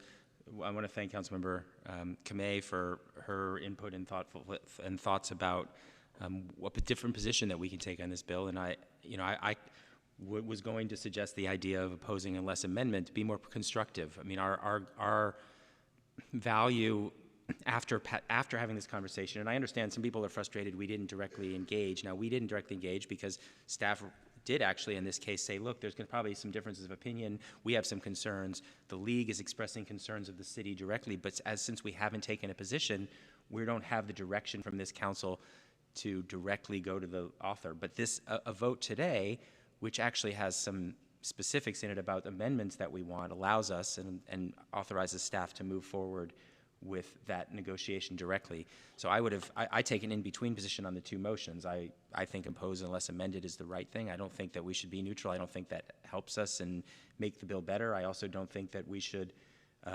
necessarily oppose without having some constructive language in there about why we oppose it. So that's the position I would take. I'm going to ask a question, and I know it's been asked before, but I think this is really, really important. So there are different kinds of contracts that go out. There's renewals of contracts we already have in place where we're trying to, this year, for example, just renew a contract that's already being performed by an outside entity. Would this bill require that all those also go through this process? We could argue that, for that kind of routine work, that isn't necessarily helpful to the city's process, and that particular bill, that particular kind of contract should be exempted from the process. We also have bills, we have sometimes, and we don't do this very often in my understanding, and we do, I think, have an obligation as a council to decide whether or not these are the kind of contracts we want. But if we are going out and saying we're going to now take work that's currently done by employees and outsource to a third party, that requires a lot more thoughtfulness and a lot more time and a lot more input. And as you mentioned, there's some requirements already for that, but not necessarily an enumerated timeline that guarantees that that process happens in a way that's more constructive. I certainly believe that when we're doing that kind of work, we should be more deliberative, and there should be some more enumerated process for that. So currently the law, just repeating the question that's been asked several times, currently the law does require us but doesn't have a timeline for that. Is that correct? Yes, that is correct. So there are some cases where there's some value in having some additional requirements, I believe, personally, that there could be some value there. There's also, for example, contracts where we're in a hurry, or when we're doing something like we are with homelessness right now. We open a new EIH, and within the month or two, we need to have a provider operating that EIH. And a 60-day, if we were to say, well, before we can go out and hire an operator for the new EIH at Cerrone, which we haven't even done this fall, we would have had to add 60 days to that timeline. That could be very detrimental to the work that we're doing to address this problem in the city. So I think this overall bill that treats every type of contract the same way, except for some exemptions within public works, is not good for the city. I do think there's some cases where it could be good for the city. So my preference would be to work with the author after we, as a council, take a position of opposing and less amending to handle these cases that we can agree are the right cases for it to handle. So I will vote against that motion, but I will ask for an amendment to the other motion once we get to that point and see whether we can get to that final result. Thanks, Councilmember. Appreciate those comments, and I'll also be voting against the substitute, but appreciate where you're going with the follow-up conversation if we get to it. Let's go to Councilmember Campos. Thank you, Mayor, and thank you, staff, for the report. I just had one question about the timeline. So why wouldn't the 60 days overlap with the current process? Why I keep hearing it's an additional 60 days. So why is it really an additional 60 days and there's no way that it could overlap with the current process? It's a good question. I think it's an additional because it would require notice to the unions before we post the RFP. And usually by the time I think the departments could still work on their scope of work. So some could probably be overlap, but I think overall, because of how the process is set up, it would be an addition to. If I could just add, yes, it would be on top of, and very specifically, the written notice has to include the anticipated duration of the contract, the scope of work under the contract, the anticipated cost of the contract, and the draft solicitation, if available, and if it's not yet drafted, any information that would normally be included in the solicitation, as well as a reason that the public agency believes the contract is necessary. Thank you for that clarification.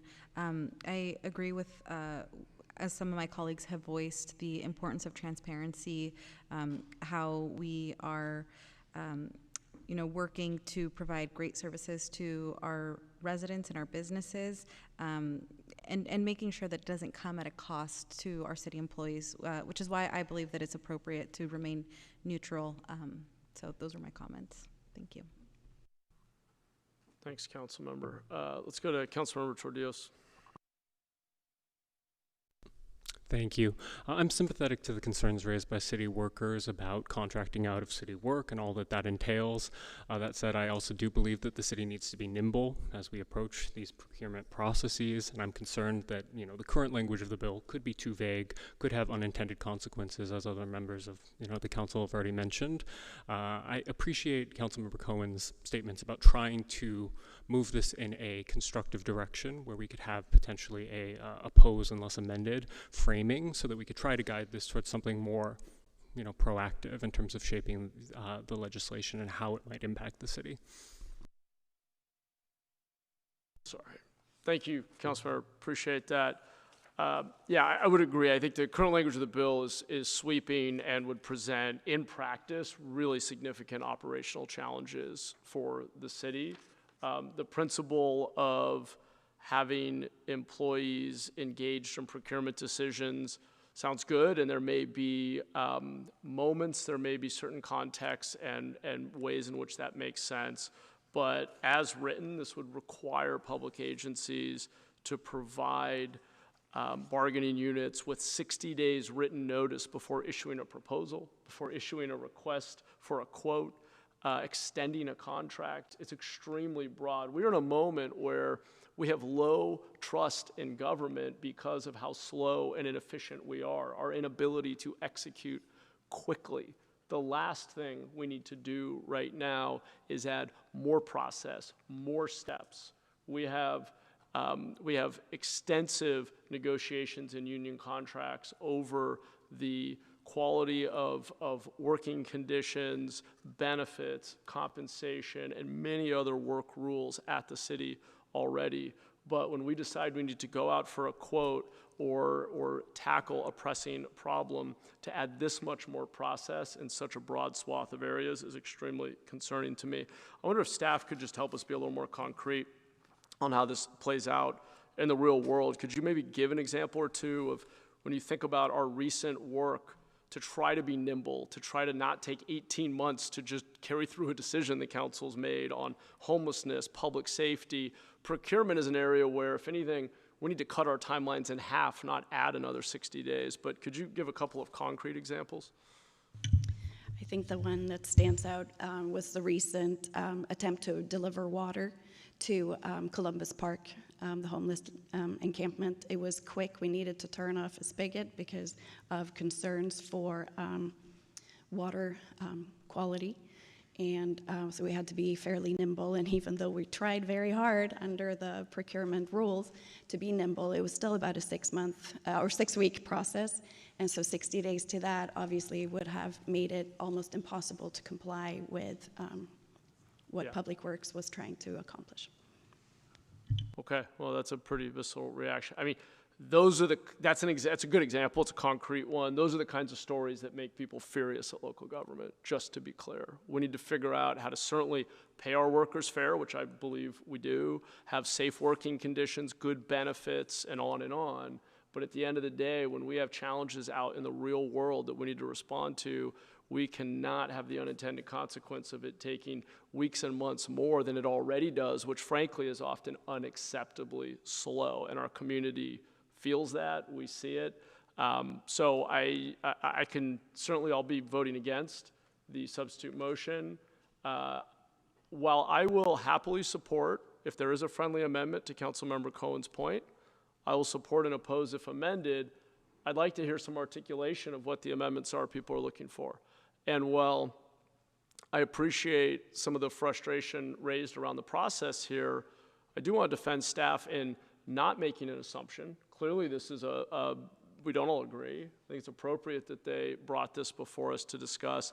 And I would just remind colleagues that if people believe that we should oppose but amend or support, the reason we write memos is to lay out and articulate our rational arguments to try to persuade one another. I know we're coming back from recess, but I think staff actually has a very well articulated and reasonable reason for outright opposal, which would be my preference. But if somebody wants to modify the staff recommendation, that's generally why we write memos, is to lay that case out. So I just encourage us to do that in the future. Okay, I see that I've inspired more hands. We have time. I'm happy to go around on another round. I would like to get a vote on the substitute motion quickly, but let me go to Councilmember Ortiz. I think it's clear that our staff doesn't have a full grasp on what this policy actually does. I think Karen just mentioned that this policy may have impeded the government's ability to have gotten the water bottles to our unhoused neighbors. This policy only impacts the outsourcing of jobs done by city staff. That contract would not have been impacted. So I think it's really important that when staff sits in that box, that they don't spread misinformation or inaccurate information, because we have to make decisions based off of the responses you make to us. And that can cloud our judgment and decision making. I just want to caution all these buzzwords: innovation, being nimble, being able to move fast. If we're doing those things and hurting the exact individuals in which we should be trying to protect, that's innovation for whose sake? right? That's not innovation that's helping our working class families here in the east side of San Jose. And many times when we talk about innovation in a government setting, it usually means screwing over a working class public sector employee. Thank you. Just a point of information, I didn't hear anything about water bottles. Could you just clarify what the work order was? It was not water bottles, it was delivery of a truck with water. I think Public Works can speak more to that, or even PRNS. Great, yeah. I can give another example, though, sure. If you'd like. I trust that you adequately vetted your example there and have yeah. probably many more, but yes, we could. We do have others, for Sure. example, security guards around homeless sites that came up very quickly this summer. We had a similar issue there. You could argue that we could do that in-house as well, so I apologize for the poor example before, council member. But that would have dragged this out even more, and I'm not really sure that we even, if that's up and running yet, but it was another one where we had a very tight timeline to get through. Let me ask our assistant. Well, I manager. just wanted to say, I mean, in June, when this was heard in front of Senate Committee on Labor and Public Employment and Retirement, there were several questions by CSAC and the League of Cities for clarity around these specific things, because they don't feel that the bill has this clarity. And so one of the things that the chair asked was that the author rethink those things and come back. So I do think there is an awful lot of confusion with the intent of the bill and communication from the author's office, which is, why we're here today as well. And so hopefully, as this kind of goes through the Senate side, through appropriations, some of those things are addressed, but there is a lot of gray area in this legislation. Okay, let me turn to Councilmember Tordios. Thank you. Again, I do think that there are a lot of valid points being brought up about protecting public sector workers, about the dangers of outsourcing expertise that could, in theory, be built up in-house. Earlier it was mentioned that there currently isn't any standardized timeline for meet and confer for contracting out of work that already exists within city bargaining units. City staff, there's nothing preventing us, I'm assuming, from establishing some sort of internal policy around a fixed timeline for meet and confer for this purpose. Is that correct? There would be no prohibition, but Councilmember, if I may make a clarification, these contracts don't just envision situations where we're taking a city employee's job and outsourcing it. These may be contracts that pertain to very niche requirements. So the IT contracts that John Tucker alluded to, some of those require capacity expansion in case of a cyber attack, for instance. We will not need those contractors, hopefully, ever during the year. But if we need them within an hour, and we need to expand capacity in the next hour. That's why some of these contracts exist. Similarly, there may be IT experience where it's super niche, and it may come up 5-6 times a year. So we need to have somebody on contract that we can reach out to for that particular function, but that particular function does not justify a year-round position, nor could we afford that. Thank you for that clarification. I guess I'm coming at this from a perspective of acknowledging, the real goals that we're trying to protect city workers here, and I think I'm in a place where I would prefer to see the city set up some internal policy rather than relying on a state law that is potentially overly broad and could have those unintended consequences. Thanks, Councilmember. Agreed. Let's go to Councilmember Dewan. Thank you, Mayor. We value our public employees and not only their wages and their safety, but our taxpayer expect us to be efficient and effective. And for example, on the water issues, we're talking about deliver clean, uncontaminated water to save lives. And then, Aram, you made it very clear that this is not replacing public employee jobs, but actually in an emergency, it's allow us to have the latitude to make that quick decision. Am I correct? Yes, absolutely. Thank you. That's all I have. Thanks, Councilmember. Appreciate that. Okay, we are going to vote on the substitute motion, which was from Councilmember Ortiz to oppose the staff recommendation. Let's vote on that.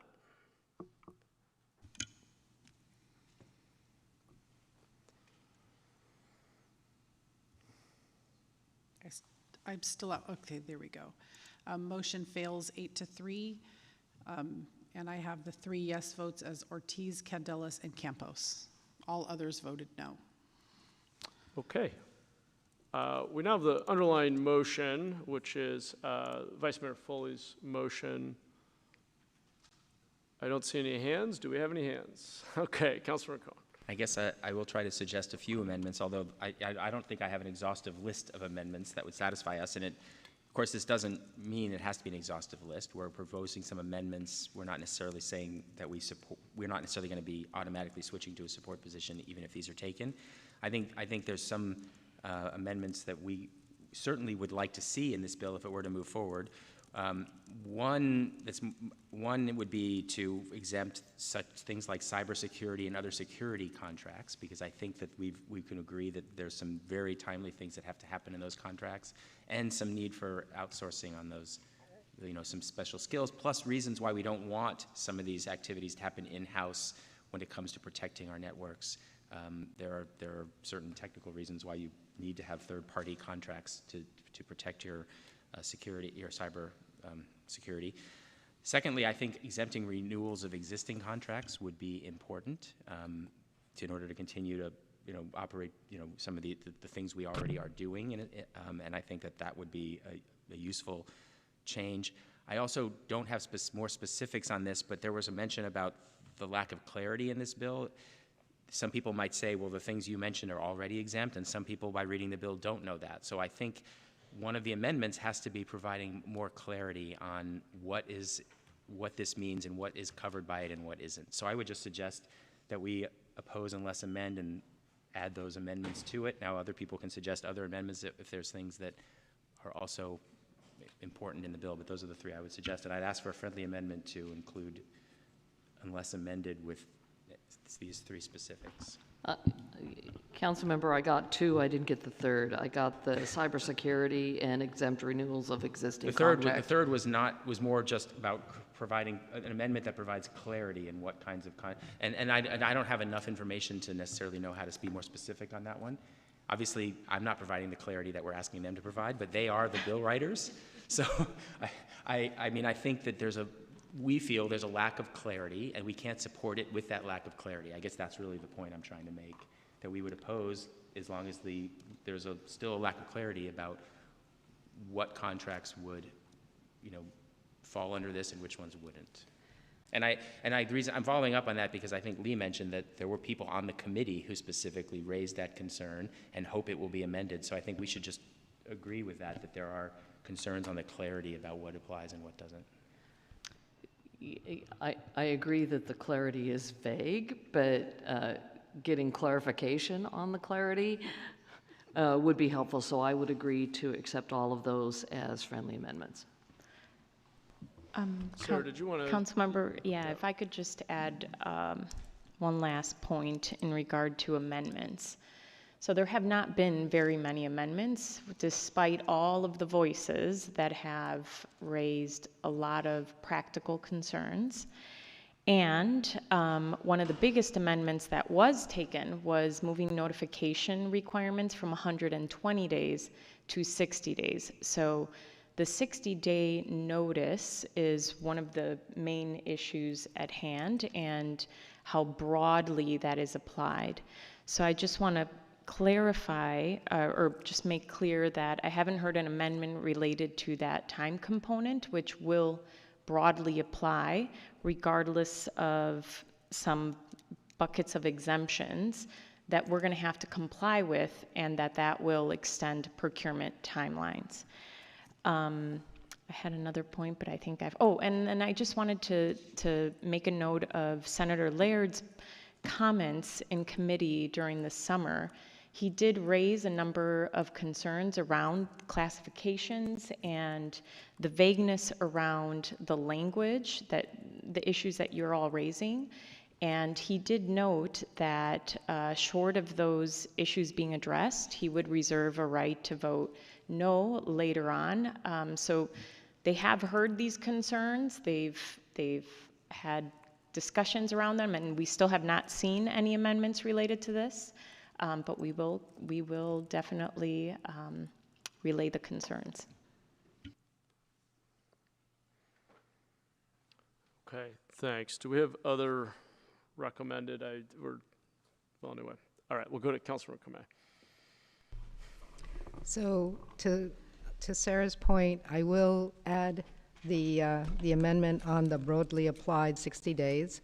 I think that that is can be very restrictive, and obviously they've heard it before, but I think as the third largest city in California, I think it matters. In terms of us taking a position, whether they believe it or not, I don't know. I believe it, so I would add that to the list in terms of this is important. If you haven't heard it before, then hear it again, and we would hold and oppose unless amended position on this in terms of working with them on the time frame.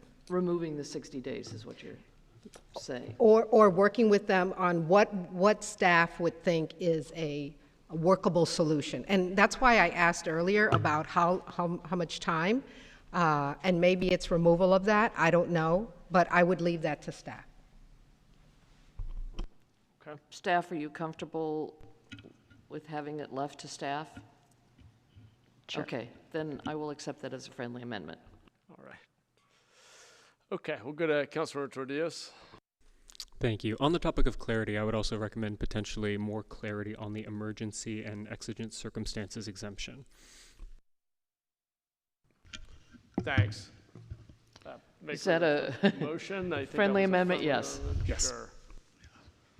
I've got a few other concerns I'd add in, but I'll just do it on my own time. Let's just get to a vote. Okay, so we've got a bunch of friendly amendments. We are opposing unless amended. Even if amended, it's not clear that we are doing anything else. But Tony, let's vote.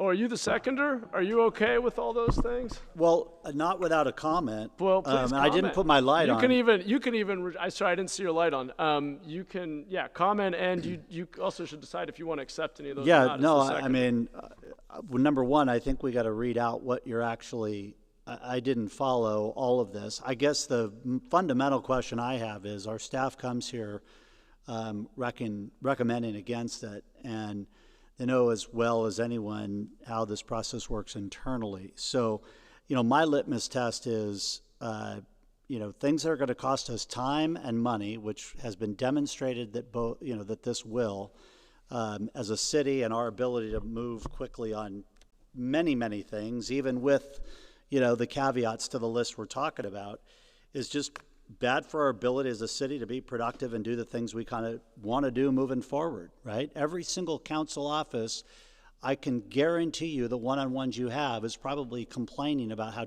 long it's taking to get something done in your very own district. So why we're working so hard to accommodate a bill that fundamentally doesn't support what all of us are arguing that we want to do for our districts. So could you read out for everyone what you've now accepted as possible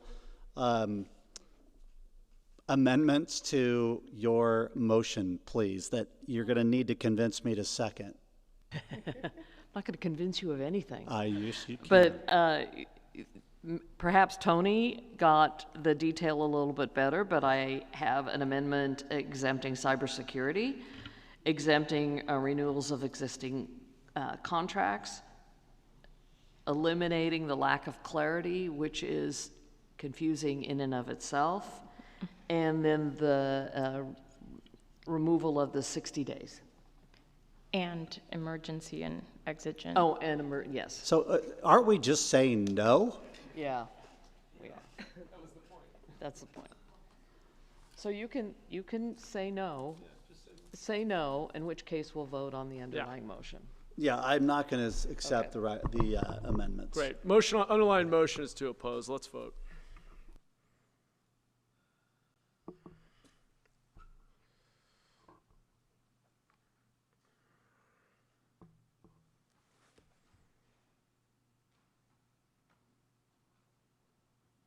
Motion passes 6-5 with no from Kamei, Cohen, Ortiz, Candelas, and Campos.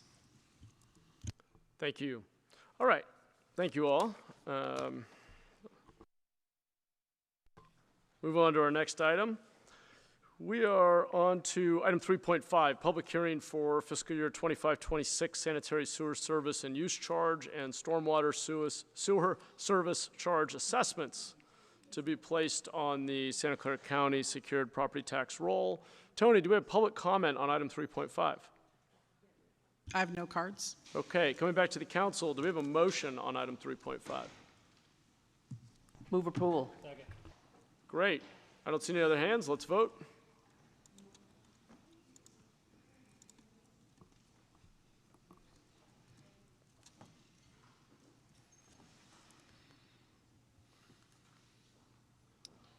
Motion passes unanimously. Great. Thank you, Tony. We're on to item 3.6, public hearing for the fiscal year 25-26 annual residential solid waste collection service charges to be placed on the 25-26 Santa Clara County secured property tax roll. Tony, do we have public comment on this item? No, I do not. Move approval. Second. Great. Seeing no further requests, let's vote.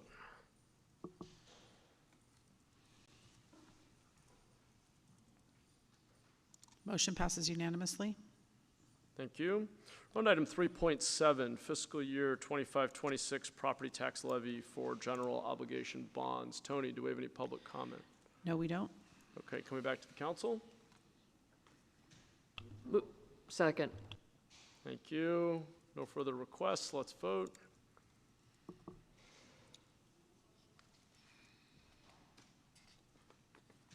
Motion passes unanimously. Thank you. We're on to item 3.8, approval of the issuance of multifamily housing revenue refunding bonds and the loan of the proceeds thereof for the refinancing of the La Moraga Apartments development and approving other related documents. Do we have public comment? Yes, Christopher West, come on down.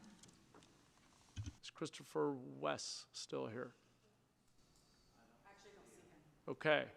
I think our previous item was so scintillating. Yeah. We scared him off. Okay. No comment then. No other comment cards? Okay, then coming back to the council, do we have a motion on item 3.8? Motion from Duan? Second. Tony, you can decide. Okay, no other hands. Let's vote.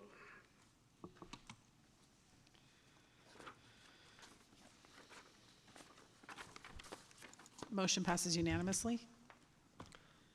Thank you. All right, we're on to open forum, which is an opportunity for members of the public to comment on city business that was not on today's agenda. Tony, do we have any comment cards for open forum?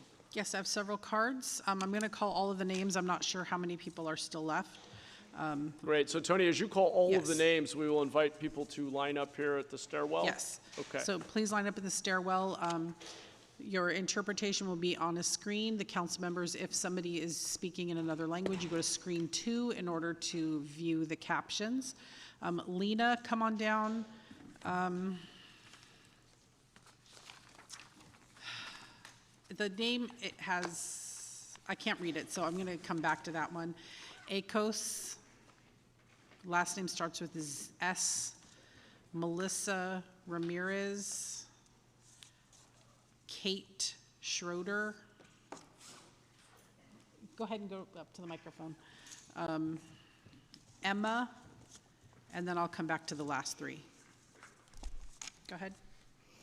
Hi, good afternoon. I just wanted to talk about our safety here in San Jose and how important it is that we understand who is law enforcement, that they are properly identified with uniforms, that we can distinguish them from a bounty hunter, from an ICE agent, from a private security guard, from a contracted armed guard service, that I know who my law enforcement is and I know that they've taken an oath, that they've sworn in with the oath, that they are law enforcement because they understand what it takes to enforce laws. They have a respect for it and they're willing to die for it. And I don't want any private contractors protecting my safety, reporting and observing, because we don't know what kind of morals they have. And I need our local militia to be the SJPD. They are equipped. They have the weapons. They have the military gear. We gave them all of that. It cost a lot of money. And I don't want anyone coming and trampling on our rights here. And we have a good chance to stand up for our community if we have them. But if we start pulling in people that don't have the resources that they have, I mean, it only takes what's happening in other places to happen here. And I don't know what we would do if we had, you know, somebody who didn't have resources to all the gear that they have. On a second note, we obviously need education to the community on how to participate in the political arena and how to make your voice heard without getting in trouble. And this is something that, you know, is being actually discouraged in the communities. Don't go to city council and talk. We'll do it for you. We'll advocate for you. No, just, you don't know how, okay? No, they don't. Thank you. Thank you, that's your time. The last three cards I have, one has the word Estrella on it, E-S-T-R-E-L-L-A. One is anonymous, and the other one I can't quite read, but the word funny is on the card. Okay. Go ahead. We'll invite the next person up. Hi folks, my name's Emma. I'm a member of Showing Up for Racial Justice and a San Jose resident. I just wanted to bring to everyone's attention, as I'm sure folks are already aware, right, our hundreds of neighbors who are about to be violently evicted from their RVs, tents, and homes at Columbus Park in a few weeks. It was pretty disappointing to hear how much you, Mayor Mahan, seem to care about our unhoused neighbors' access to water when it comes to outsourcing city jobs, but not necessarily about their ability to actually stay in the homes that they've built over the past 5-6 years due to the city's lack of ability to provide permanent affordable housing. So just really hoping, I know it's not an agendized item, but as we come up on the Sunday tow ordinance and also the Monday threatened sweep of Columbus Park, the city's solutions are wholly inadequate. We know this. As much public PR as has been put forwards, we know that ultimately this is going to be a sweep like any other, with folks losing all of their belongings, access to their pets.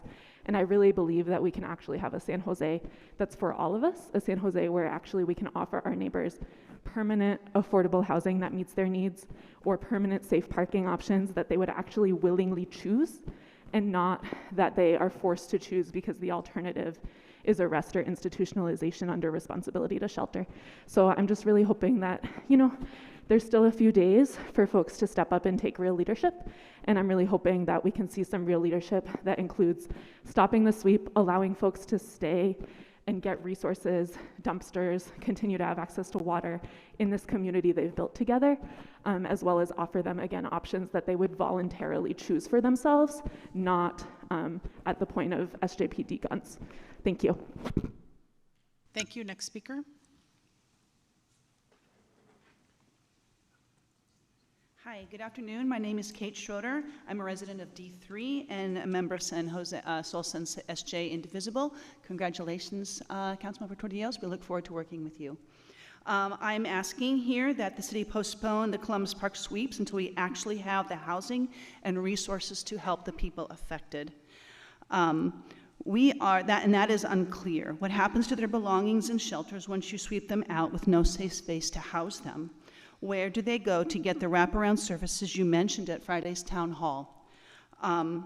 We can easily work with the unhoused community to leave Columbus Park and move directly into safe space once we actually have a safe space available to offer them.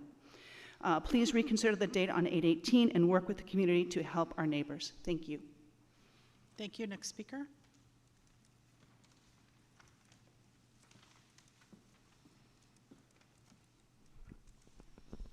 Good afternoon. My name's Wendy Greenfield, and I'm here to ask you to please stop the planned sweeps of Columbus Park and offer needs-based housing to our unhoused neighbors. And just to remind everyone, the Old Testament emphasizes the importance of treating others with kindness and respect. The key verses in Leviticus say, love your neighbor as yourself. Zechariah instructs us not to oppress the vulnerable, highlighting the call for compassion and justice in relationships. The New Testament, Matthew says, do unto others as you would have them do unto you. I am assuming all of you, just like me, slept in a comfortable bed last night. in your own house or apartment. And that is what we should be trying to get for those people who are sleeping in Columbus Park now, not to sweep them out and leave them with nothing. We are all privileged. We've eaten today before coming here. We need to do everything in our power as moral and caring human beings to take care of those people and offer them viable alternatives. Thank you so much. Vicky, come on down.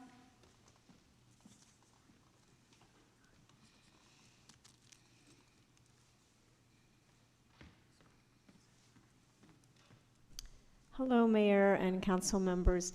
Thank you for this moment to speak.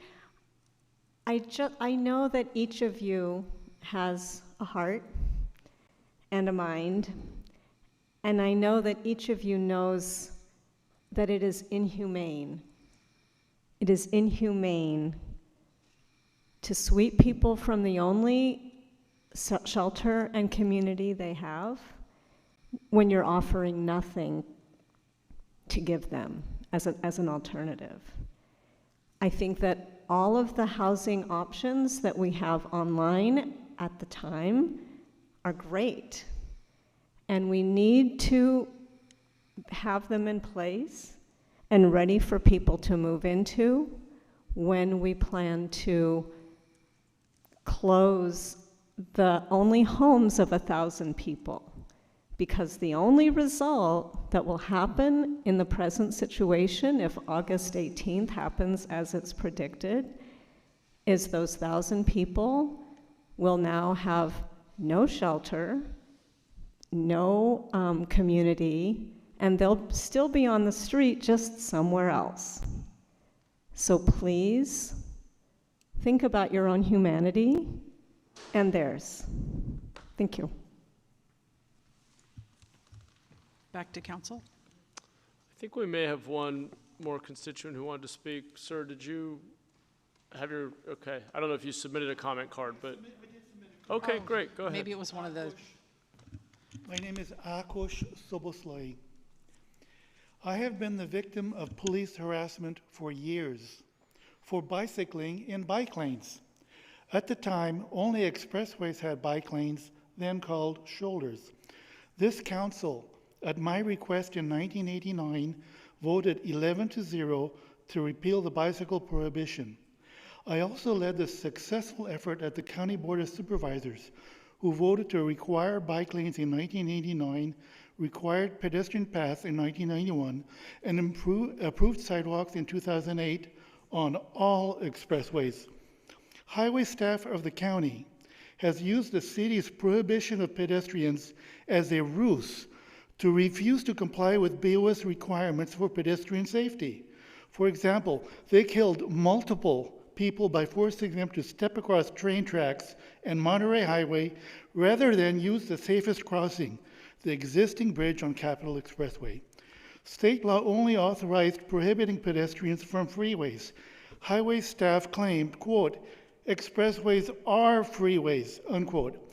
I proved that to be a lie by forcing removal of pedestrians prohibited signs, which forced them to comply with safety requirements. San Jose BPAC voted unanimously to request the council to repeal City Ordinance 113270 that prohibits pedestrians. In San Jose, there are 23 miles of expressways and 36 miles of arterial roads with the same speed limits, 45 or 50. Please correct this injustice and discrimination against people not using cars by repealing the ordinance. I emailed details to the clerk. Thank you. Thank you. Back to council. Okay. Thank you, Tony. Thank you, everyone. We are adjourned.